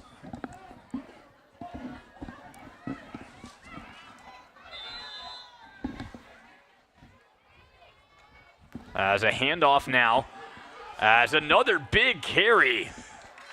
My goodness. Tyler Ford with another chunk play. But how about the block from Davis Blankenship, just going to work in the middle and interior of that offensive line to open things up for his running back. Big time play from the offensive lineman. So Ford picks up right where he left off after the last drive, breaking off that big touchdown run, first play on offense for Unity of the half. This time picks up a healthy gain of about 20. As now another good run, this time Miles Schwartz getting in on the action. As just can't say enough about this blocking. You've got an offensive lineman, Elliott Whiteside, about 10 yards past the play, still blocking. Yeah, it's unbelievable the effort that these guys give, and a lot of these guys plays both ways. So that goes to show you the conditioning of these big boys to be able to sustain this amount of contact and physicality on the offensive and defensive line.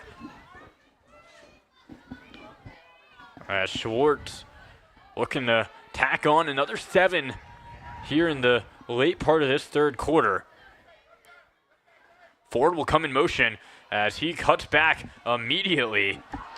And he's still on his feet. Ford in a race to the pylon, and he's going to get there. Boy, I tell you, how about Ford keeping his footing, finding another avenue, searching, and going straight through it with some conviction. Big-time play from Tyler Ford. I think a lot of people thought Ford was dead to rights. He had 3 guys on him and somehow rolls away and wins that race to the pylon. Boy, I tell you, not sure what type of college looks he's getting, but he'll definitely get some after the night and the type of show he's putting on. And again, just a balanced effort from this Unity offense. Everybody getting a piece of the pie. You love to see it if you're Coach Humphreys. As the extra point incoming, as it is up and no good. This one wide right. So makes it 40-6. 34-point lead now for Unity, and Harvester starting to get into panic mode a little bit. Yeah, I think they're past the point of panic mode. You know, you're just really at this point, you're just trying to get guys in and out, make sure that everyone's having a chance to at least get a little bit of experience heading into the next season and have your seniors go out on a high note. Obviously, these guys have played their hearts out tonight, just hasn't been their night. But yeah, I mean, Unity, it's looking like, even though it's late in the third quarter, they're going to be headed to another state championship game, and we'll await to see the outcome of the other semifinal game, as it's Pinecrest and Lafayette Christian going at it. Pinecrest, I believe, actually beat Unity Christian last year in the state championship, so could be a rematch of those two teams or Unity taking on Lafayette from LaGrange, Georgia. So it'll be an interesting night, to say the least, with that other semifinal game. Last time we checked in, it was still 0-0. The kickoff for Unity now, once more, it'll be Giddens. Referee forgot some dirty laundry on the field.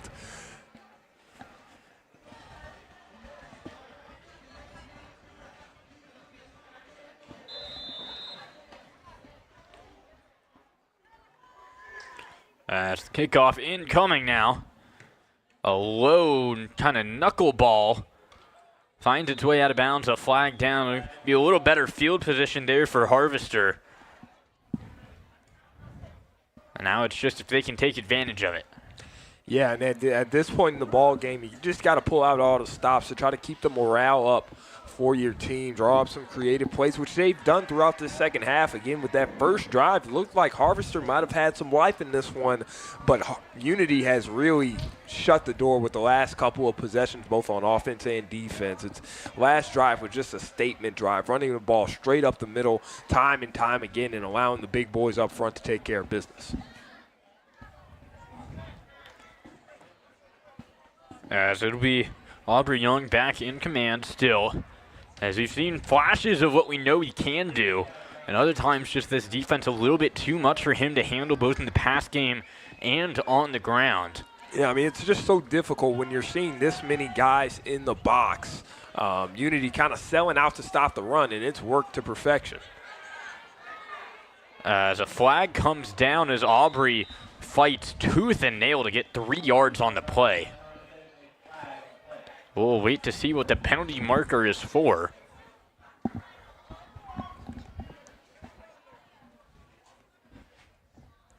Some conversation between the officials again tonight.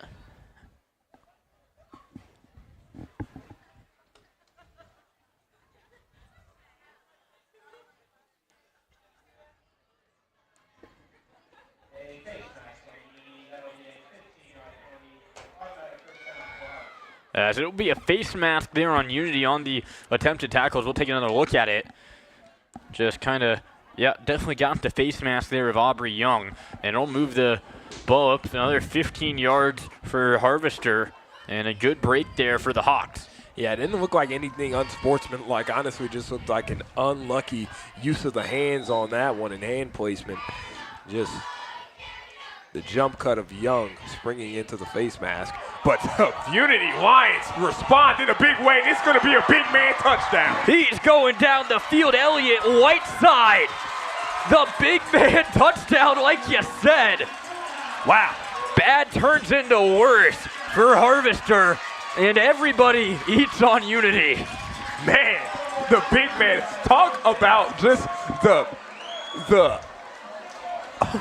I can't even put it into words. The way Whiteside was able to get to that ball, retrieve and use his speed to get down to the end zone. Man, his work throughout this game has been instrumental in every point that you see on the board for Unity. This time he puts his name to one of those touchdowns with the scoop and score. Yeah, I think we're going to get a flag here for maybe a little bit of an excessive celebration, as there's a flag down in the end zone that came out well after the play. I think Coach Humphreys owes Mr. Whiteside some donuts for going and making that play, man. That is terrific to watch.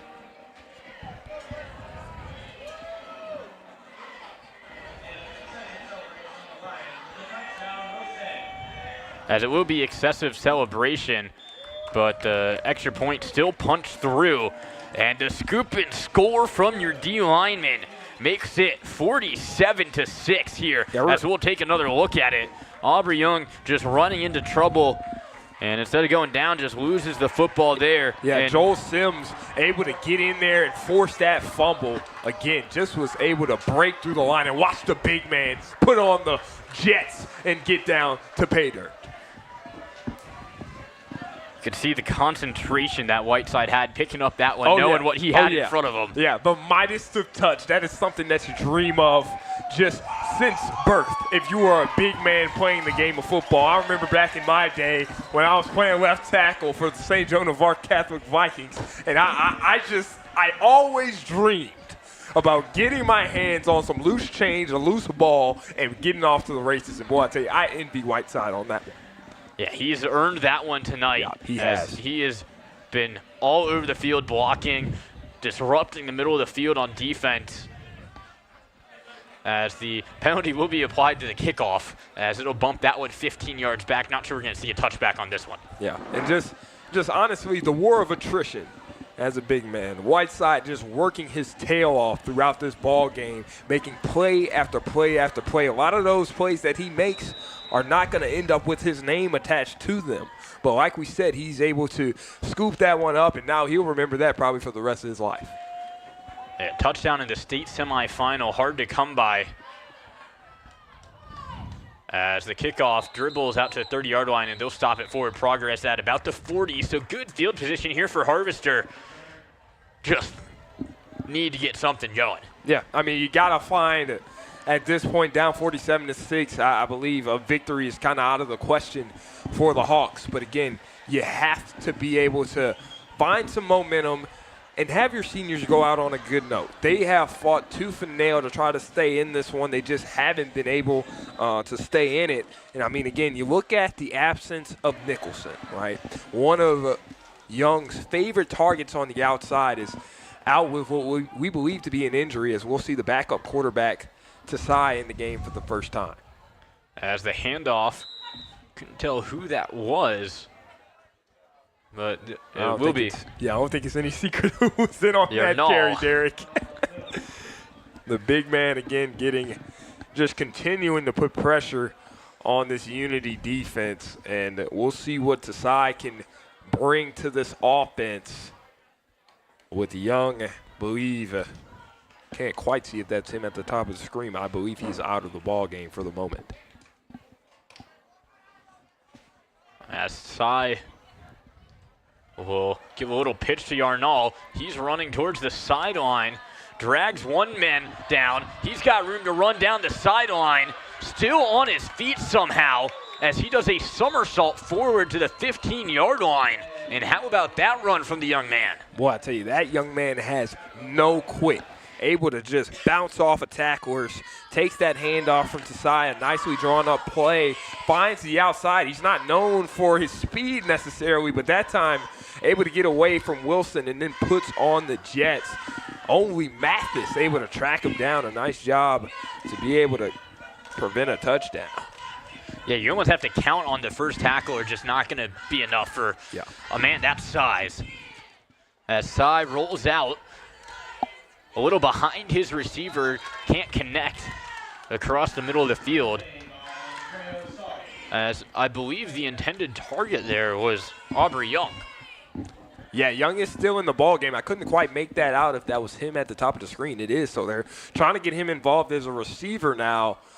Honestly, would have loved to see this a little bit earlier in the ball game once it looked like Aubrey Young had been kind of bottled up trying to get going with his quarterback runs. Try to see if he can bring in Tsai as kind of a bigger-bodied quarterback and allow Aubrey Young to work out of the slot receiver position. Yeah, if you can just get Young into space, we know he has the speed and the moves to get away from tacklers.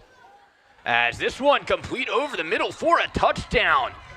Great throw there by Tsai, and Jaden Lepley able to haul it in for a touchdown and tack on 6. Yeah, Jaden Lepley's had himself a pretty good day as a wide receiver for Harvester. That time he's able to punch it in. He's been running good routes, getting open. He just hasn't quite been able to get going, but that time he's awarded with a touchdown. And Harvester will go for 2 here.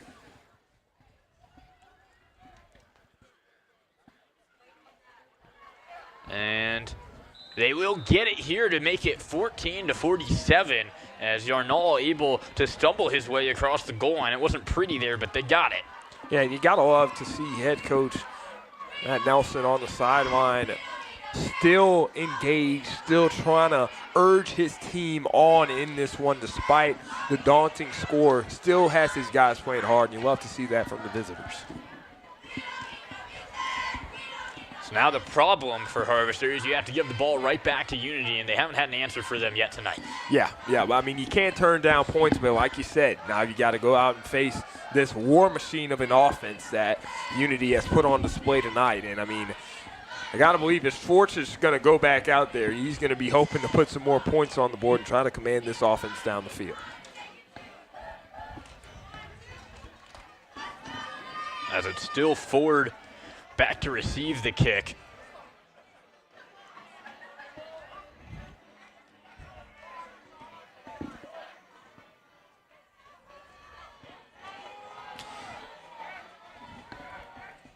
As the ball is placed flat on the turf. Have not seen this. I guess that is a declaration of an onside kick. As this one goes spinning, won't make it towards the 50, and I believe Harvester left early. Yeah, it's I've never seen that before. I don't know if that's common in the state of Georgia, but I've not seen the ball lay flat on the turf on a kickoff, even if it was going to be an onside kick. Interesting strategy. So it'll be Unity ball with a chance to tack on a few more. Yeah, and we still have another quarter of. Looks like we're re-kicking. This time from 5 yards back due to the offsides, I believe. Yeah, it's an interesting call as. Nonetheless. They'll try the onside again. Yeah. Ball's still flat on the ground. No secret here. As this one does make it 10 yards, but Unity able to fall on it, and now it'll be their ball. Yeah, Bo Madsen able to get his arms under that one. We haven't quite seen him get loose offensively, the 6'5" freshman for Unity in this one. We'll see if they try to feature him on this drive, try to get him a piece of the pie.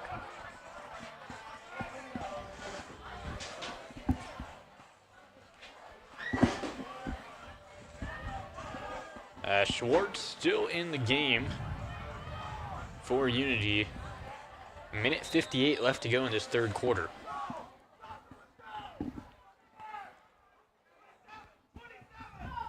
Schwartz sends Ford in motion. It'll be a handoff to Ford. He's gotten loose a couple times tonight. He's got some more room to run here as he goes screaming down the sideline. His offensive lineman down the field for a block. And another Ford touchdown. Tyler Ford finds his way across the goal line. That is beautiful execution, a one-play drive, and Ford just continues to show as we do have a penalty marker on the field. We'll see what that's about, but nonetheless, that was a beautiful run, great execution by Ford to be able to get to that edge and then turn on the Jets. And Elliott Whiteside, you turn your head, and he is screaming down the field, stride for stride with Ford. After just returning a fumble for a touchdown, now he's down there trying to help his running back put another one on the board. Yeah, and I mean, that just speaks to his ability to do away with the man in front of him and then get downfield. As we'll believe it's a holding call. We're going to call blocking the back, actually, on Unity. I'm not quite sure who the guilty party was. As we'll get another look at it here, Ford able to find an opening on the right side. It's going to fall out of frame. I believe it might have been the man you were just praising, Mr. Whiteside. As looked like he got a little bit of contact on the backside, but not sure if that's where the penalty came in at. But nonetheless, Unity's touchdown is taken away. As another man in motion, it looks like they're going to run the same play. This time, Harvester ready for it. They wrap up. I believe that was Giddens on the carry. Good tackle there by the Hawks. Makes it 2nd down and 6.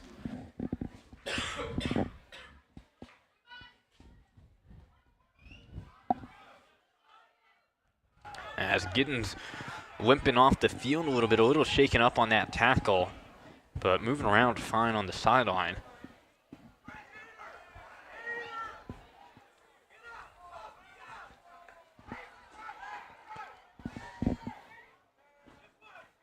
As Ford again coming right up the middle this time, and they'll get him down before the first down marker. A little extracurricular activity going on as number 40, a little 42 on 42 crime that time.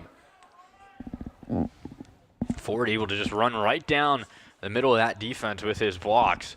It'll be short of the first down, makes it 3rd down and about 2. As they await the play call from the sideline here. Schwartz has Beasley in the backfield behind him, not someone we've called their name a whole lot today. So moves now to the side of Schwartz. Oh, hard count that time from Schwartz. You don't see that every day from a sophomore quarterback. And it'll be 5 yards in favor of the Unity Lions. And be enough for the first down as well, so get gifted a fresh set of downs due to the jump. And you saw Schwartz happy about that one. You got to believe that's something he practices at home a little bit, just trying to get that reaction from the defensive line. He does just that there. And again, the amount of talent that we've seen in this ball game, it's so impressive, you know, and you got to believe some of these seniors are going to have the opportunity to play at the next level as the third quarter comes to an end. And we'll take a 1-minute break as well. Be back for the fourth quarter of action here at Coosa High School.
We're back here for the fourth quarter of action at Coosa High School in this state semifinal match between the Harvester Hawks and the Unity Lions, as Unity proceeds to drive down the field once more here tonight with a 47-14 lead here as we go with 12 minutes left to play in this matchup.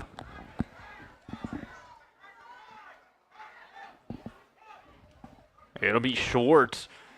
Another handoff to Ford as he goes in motion. He's still on his feet. Schwartz eventually gets dragged down, a good gain of about 14 yards. And it looks like Yarnall might have got rolled up on. Number 44 in white is down. And that is not what you want to see after he has just played his heart out in this one for Harvester. And he'll receive some medical attention. Yeah, they've had no answer for Tyler Ford tonight, as he's gotten a couple on those jet sweep motions where he can either bounce it outside or take it up the middle. And whatever he's picked has usually worked here tonight. Yeah, it really has. I mean, it's, like I said, the entire field is in play when Ford comes across the middle. Again, he has so much speed to be able to get to the outside, but also the physicality to run in between the tackles as well. And you can't really overload a side if you're Harvester, because they'll send a guy like Giddens in motion and get him the ball as well going the other way, and then your defense is off balance that way too. So it's just really a tough offense to game plan for any opponent. So we're going to take a break here. They're still treating the injury, and we'll be right back after a break.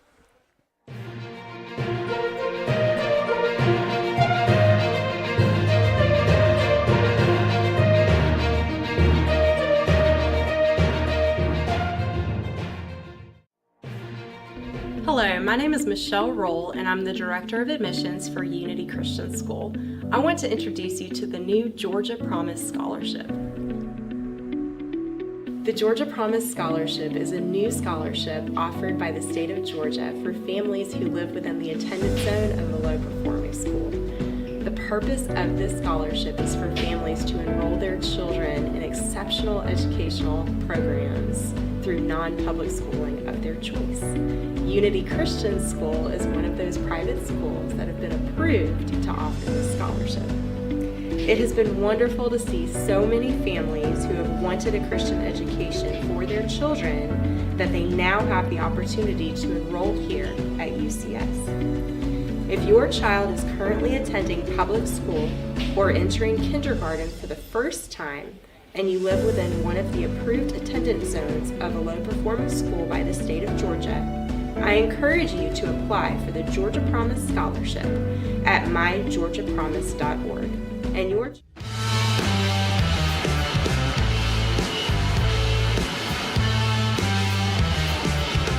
And we are back here, Unity Christian driving again with a 47-14 lead as this one is fumbled on the snap. Schwartz trying to get it away. He's trying to find his way back to the initial line of scrimmage. He is dragged down. And a tough break for the Lions there as Austin Young able to wrap him up and bring him down, and he'll be credited with the sack on that one. So nearly disaster for the Lions, but ultimately another heady play from Schwartz, able to gather himself, go track the ball down, and honestly nearly get back to the line of scrimmage as he tries to evade defenders, just not able to get away from Austin Young. A nice play from the senior. Yeah, the last time they missed a snap, it ended up as a touchdown for Unity. So we've seen him be able to improvise and make those plays before, as it's now 2nd down and 16.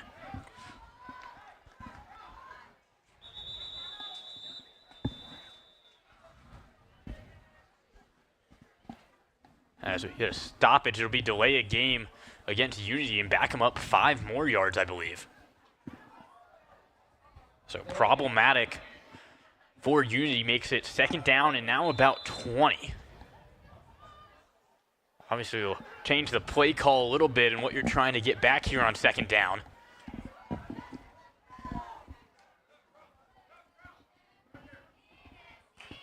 As a man comes in motion, it'll be a flip to a Lion, and he goes speeding into the end zone.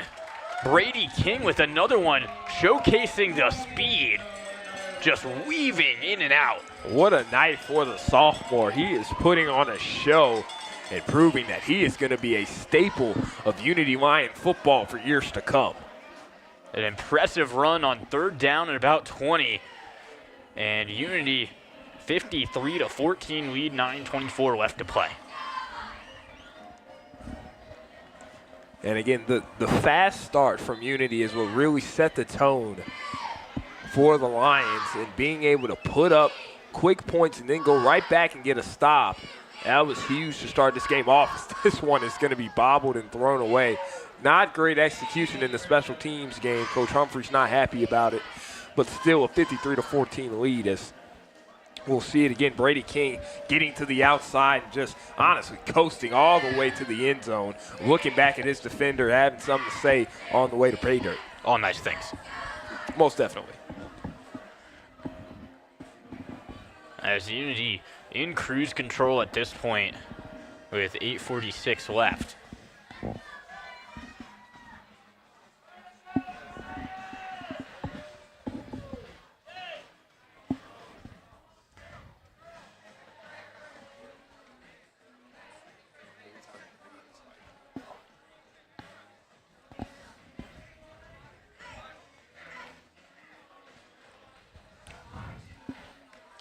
Unity will likely be competing for a state championship next week against the winner of that other game. Still no score update from there, but one of the things that Coach Humphreys emphasized before the game is that they don't really talk a whole lot about their opponent. They just worry about themselves, and they've done an excellent job of doing that tonight.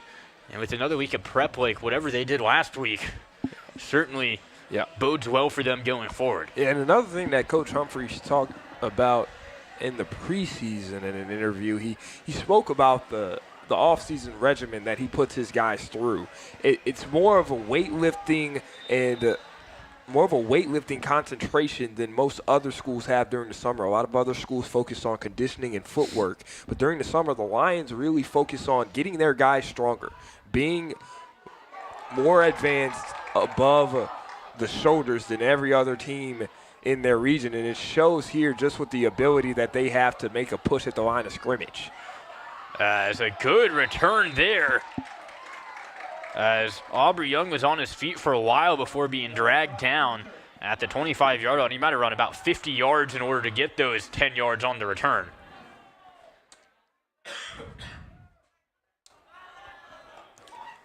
It's just trying to get that outside edge and was never able to find it.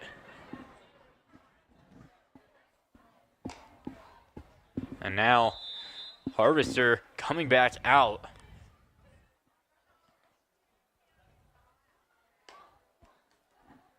And it looks like they'll stay with Sy at quarterback for right now. Yeah, Layden Sy has a really nice build for a quarterback. Stout, but also has that athletic build as well. And he did some good work last drive, able to get him into the end zone. And it looks like there's going to be a penalty before this drive gets underway.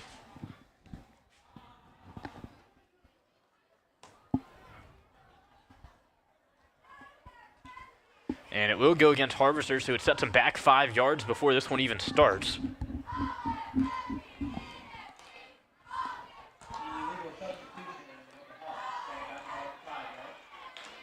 It'll be an illegal substitution. That's something you see more at the college level, but, you know, the referees seeing everything in this one. So they'll try again, 1st and 15, as Sy drops back to pass, faces immediate pressure and throws an interception. This one picked off. It was Isaiah Giddens with it, tried to fit in a tight window. Giddens slammed it shut. What a job by Giddens, just not giving up on the play and staying engaged against, I believe that was Fields on that route, to be able to come up with that interception. And now Unity just looking to pour it on again, 53-14 lead. About 6 minutes and 25 seconds and counting left in this ball game. As we'll get our first look at Ben Wilson, the freshman quarterback for Unity, another young quarterback for this Unity team. He'll get his first snaps of the day, as Schwartz's day likely will be done in order to preserve him next week. As a good run to the outside, another touchdown for Unity as Andreo Sawyer runs it in. There is a flag down at the line of scrimmage. Yeah, and Sawyer not happy about it. He thought that one was perfectly executed. But instead, it looks like it'll be coming back. And we talked about the amount of touchdowns that Andreo Sawyer has had called back this year. His numbers would look a lot different if some of those would have stood. But make it 13 for him now. Yeah, again, just the aggressiveness of the blockers for Unity is sometimes raises the referee's eyebrow. As, again, I didn't see much on that one, but you know, the dirty laundry comes out and the Lions are backing up. So Wilson still in at quarterback. He'll get the play call there from his coach. They'll just give Wilson a little bit more field to work with, who's backing it up a little bit.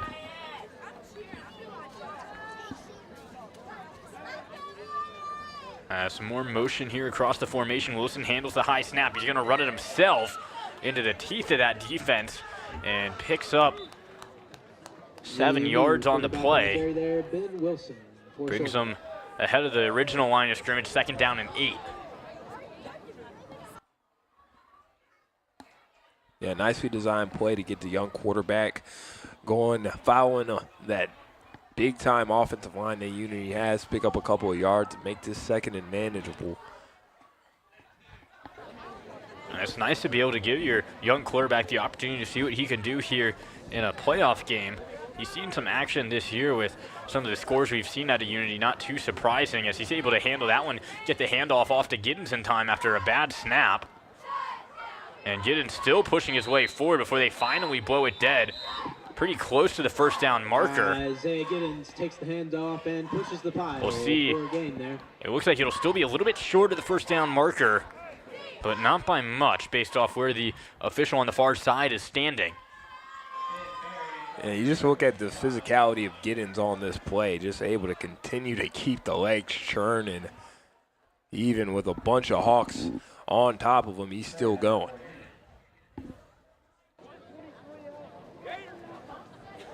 And Giddens actually the son of the wide receivers coach here at Unity, and he's really grew throughout this program in his years as a Lion. He continues to do it and do it well. As Wilson takes this one up the middle, Wilson's got a lane to run, and he's in for a touchdown. The freshman quarterback finds the end zone. Untouched as well. I don't believe anyone was able to get a hand on his jersey on his way to the end zone. What a play by the freshman bursting through the hole. Good blocks downfield by Tyler Ford. He's got enough touchdowns today. He figured might as well help the freshman put one on the board too with some excellent blocking downfield, and that's really been the story of today. Every good run is accompanied by 3 or 4 good blocks downfield making it happen. Yeah. So this one well out of reach now, trying to make it a even 60 for Unity in a state playoff game and their last home game.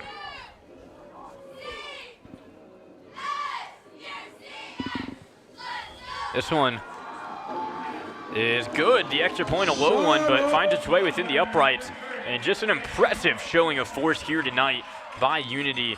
Just everything going right, but a lot of times because they made it go right. And they're celebrating the kicker on the sideline. I believe that was number 23, Charles Glover. 14-year-old sophomore was able to put that one through, and the sideline was loving it.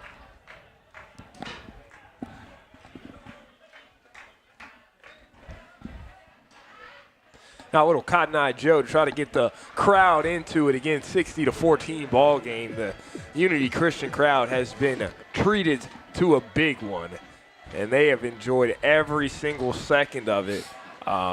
They're going to be headed to a state championship. I would enjoy every second of being able to watch you do the Cotton Eye Joe, Aaron. Oh, no, that's not anything that anyone would ever need to be subject to see is me doing the Cotton Eye Joe. Dancing is not my forte, Derek. You should know that by now. It's okay. But at this point, Unity all but secure their spot next week. They'll still be dancing. They will 100% still be dancing and trying to make up for last year's loss in the state championship game. Yeah, we'll try to get an update on the score for you before we end the broadcast, as that one's bobbled. Still be taken out here. A decent return based off the circumstances before upended is Fields. Number 2, Randy.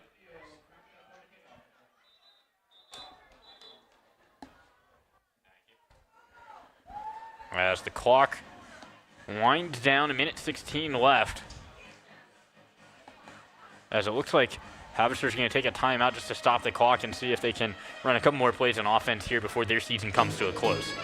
And again, they came out ready for a fight, and they just were outlasted by the ample amount of weapons that Unity is able to deploy in their offensive attack. And defensively, they really stepped up again.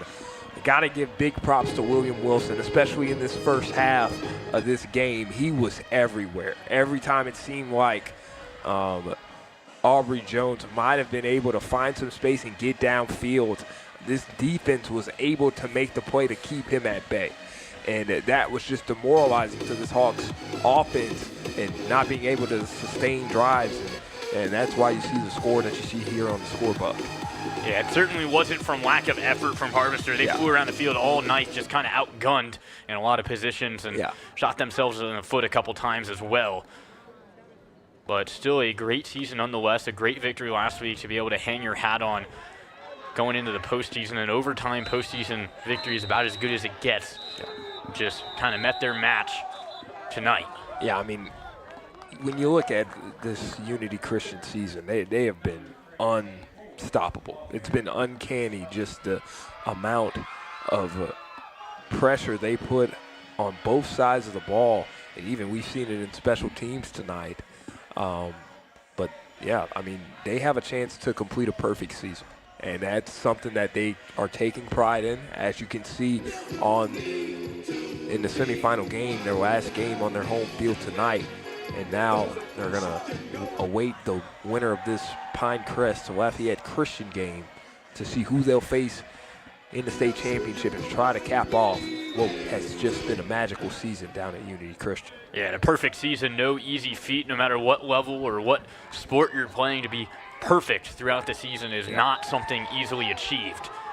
And that few teams are able to say that they've done. Unity trying to add their name to the list.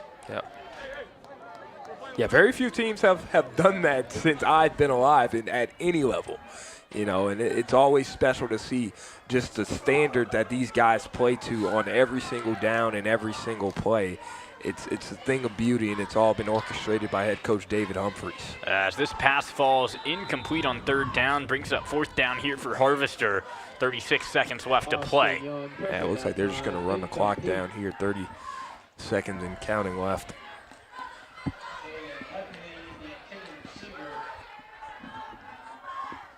As the clock continues to wind down here, fourth down, they'll get one more play off, it looks like, as Aubrey Young will come back into the game for the final snap of his high school career.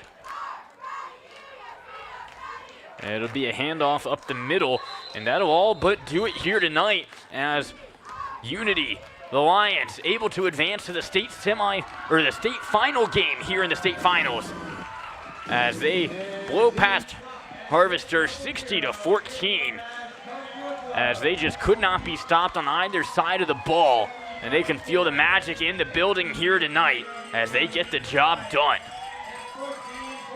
Yeah, it was just a clinic put on by the Unity Lions tonight. Every phase of the game was owned by the home team, and they deserved this trip to the state final, and they're gonna have a chance to avenge their loss from last year and make a statement and kind of really bring a championship back to the city of Rome, Georgia. Absolutely. Before we hop off, we just want to give another huge thank you to our production team and camera crew here at Northwest Georgia Media. Couldn't do it without them, as they able to bring us a great production of today's game at Coosa High School. And another Unity Christian football brought to you by Northwest Georgia Media. I'm Derek Black, Aaron Urson. Thank you so much for spending your Friday night with us tonight, as we wouldn't want to do it anywhere else without all of you guys and all of our team behind us. So thank you so much for joining us. Hope to catch you again as Unity advances to the state finals.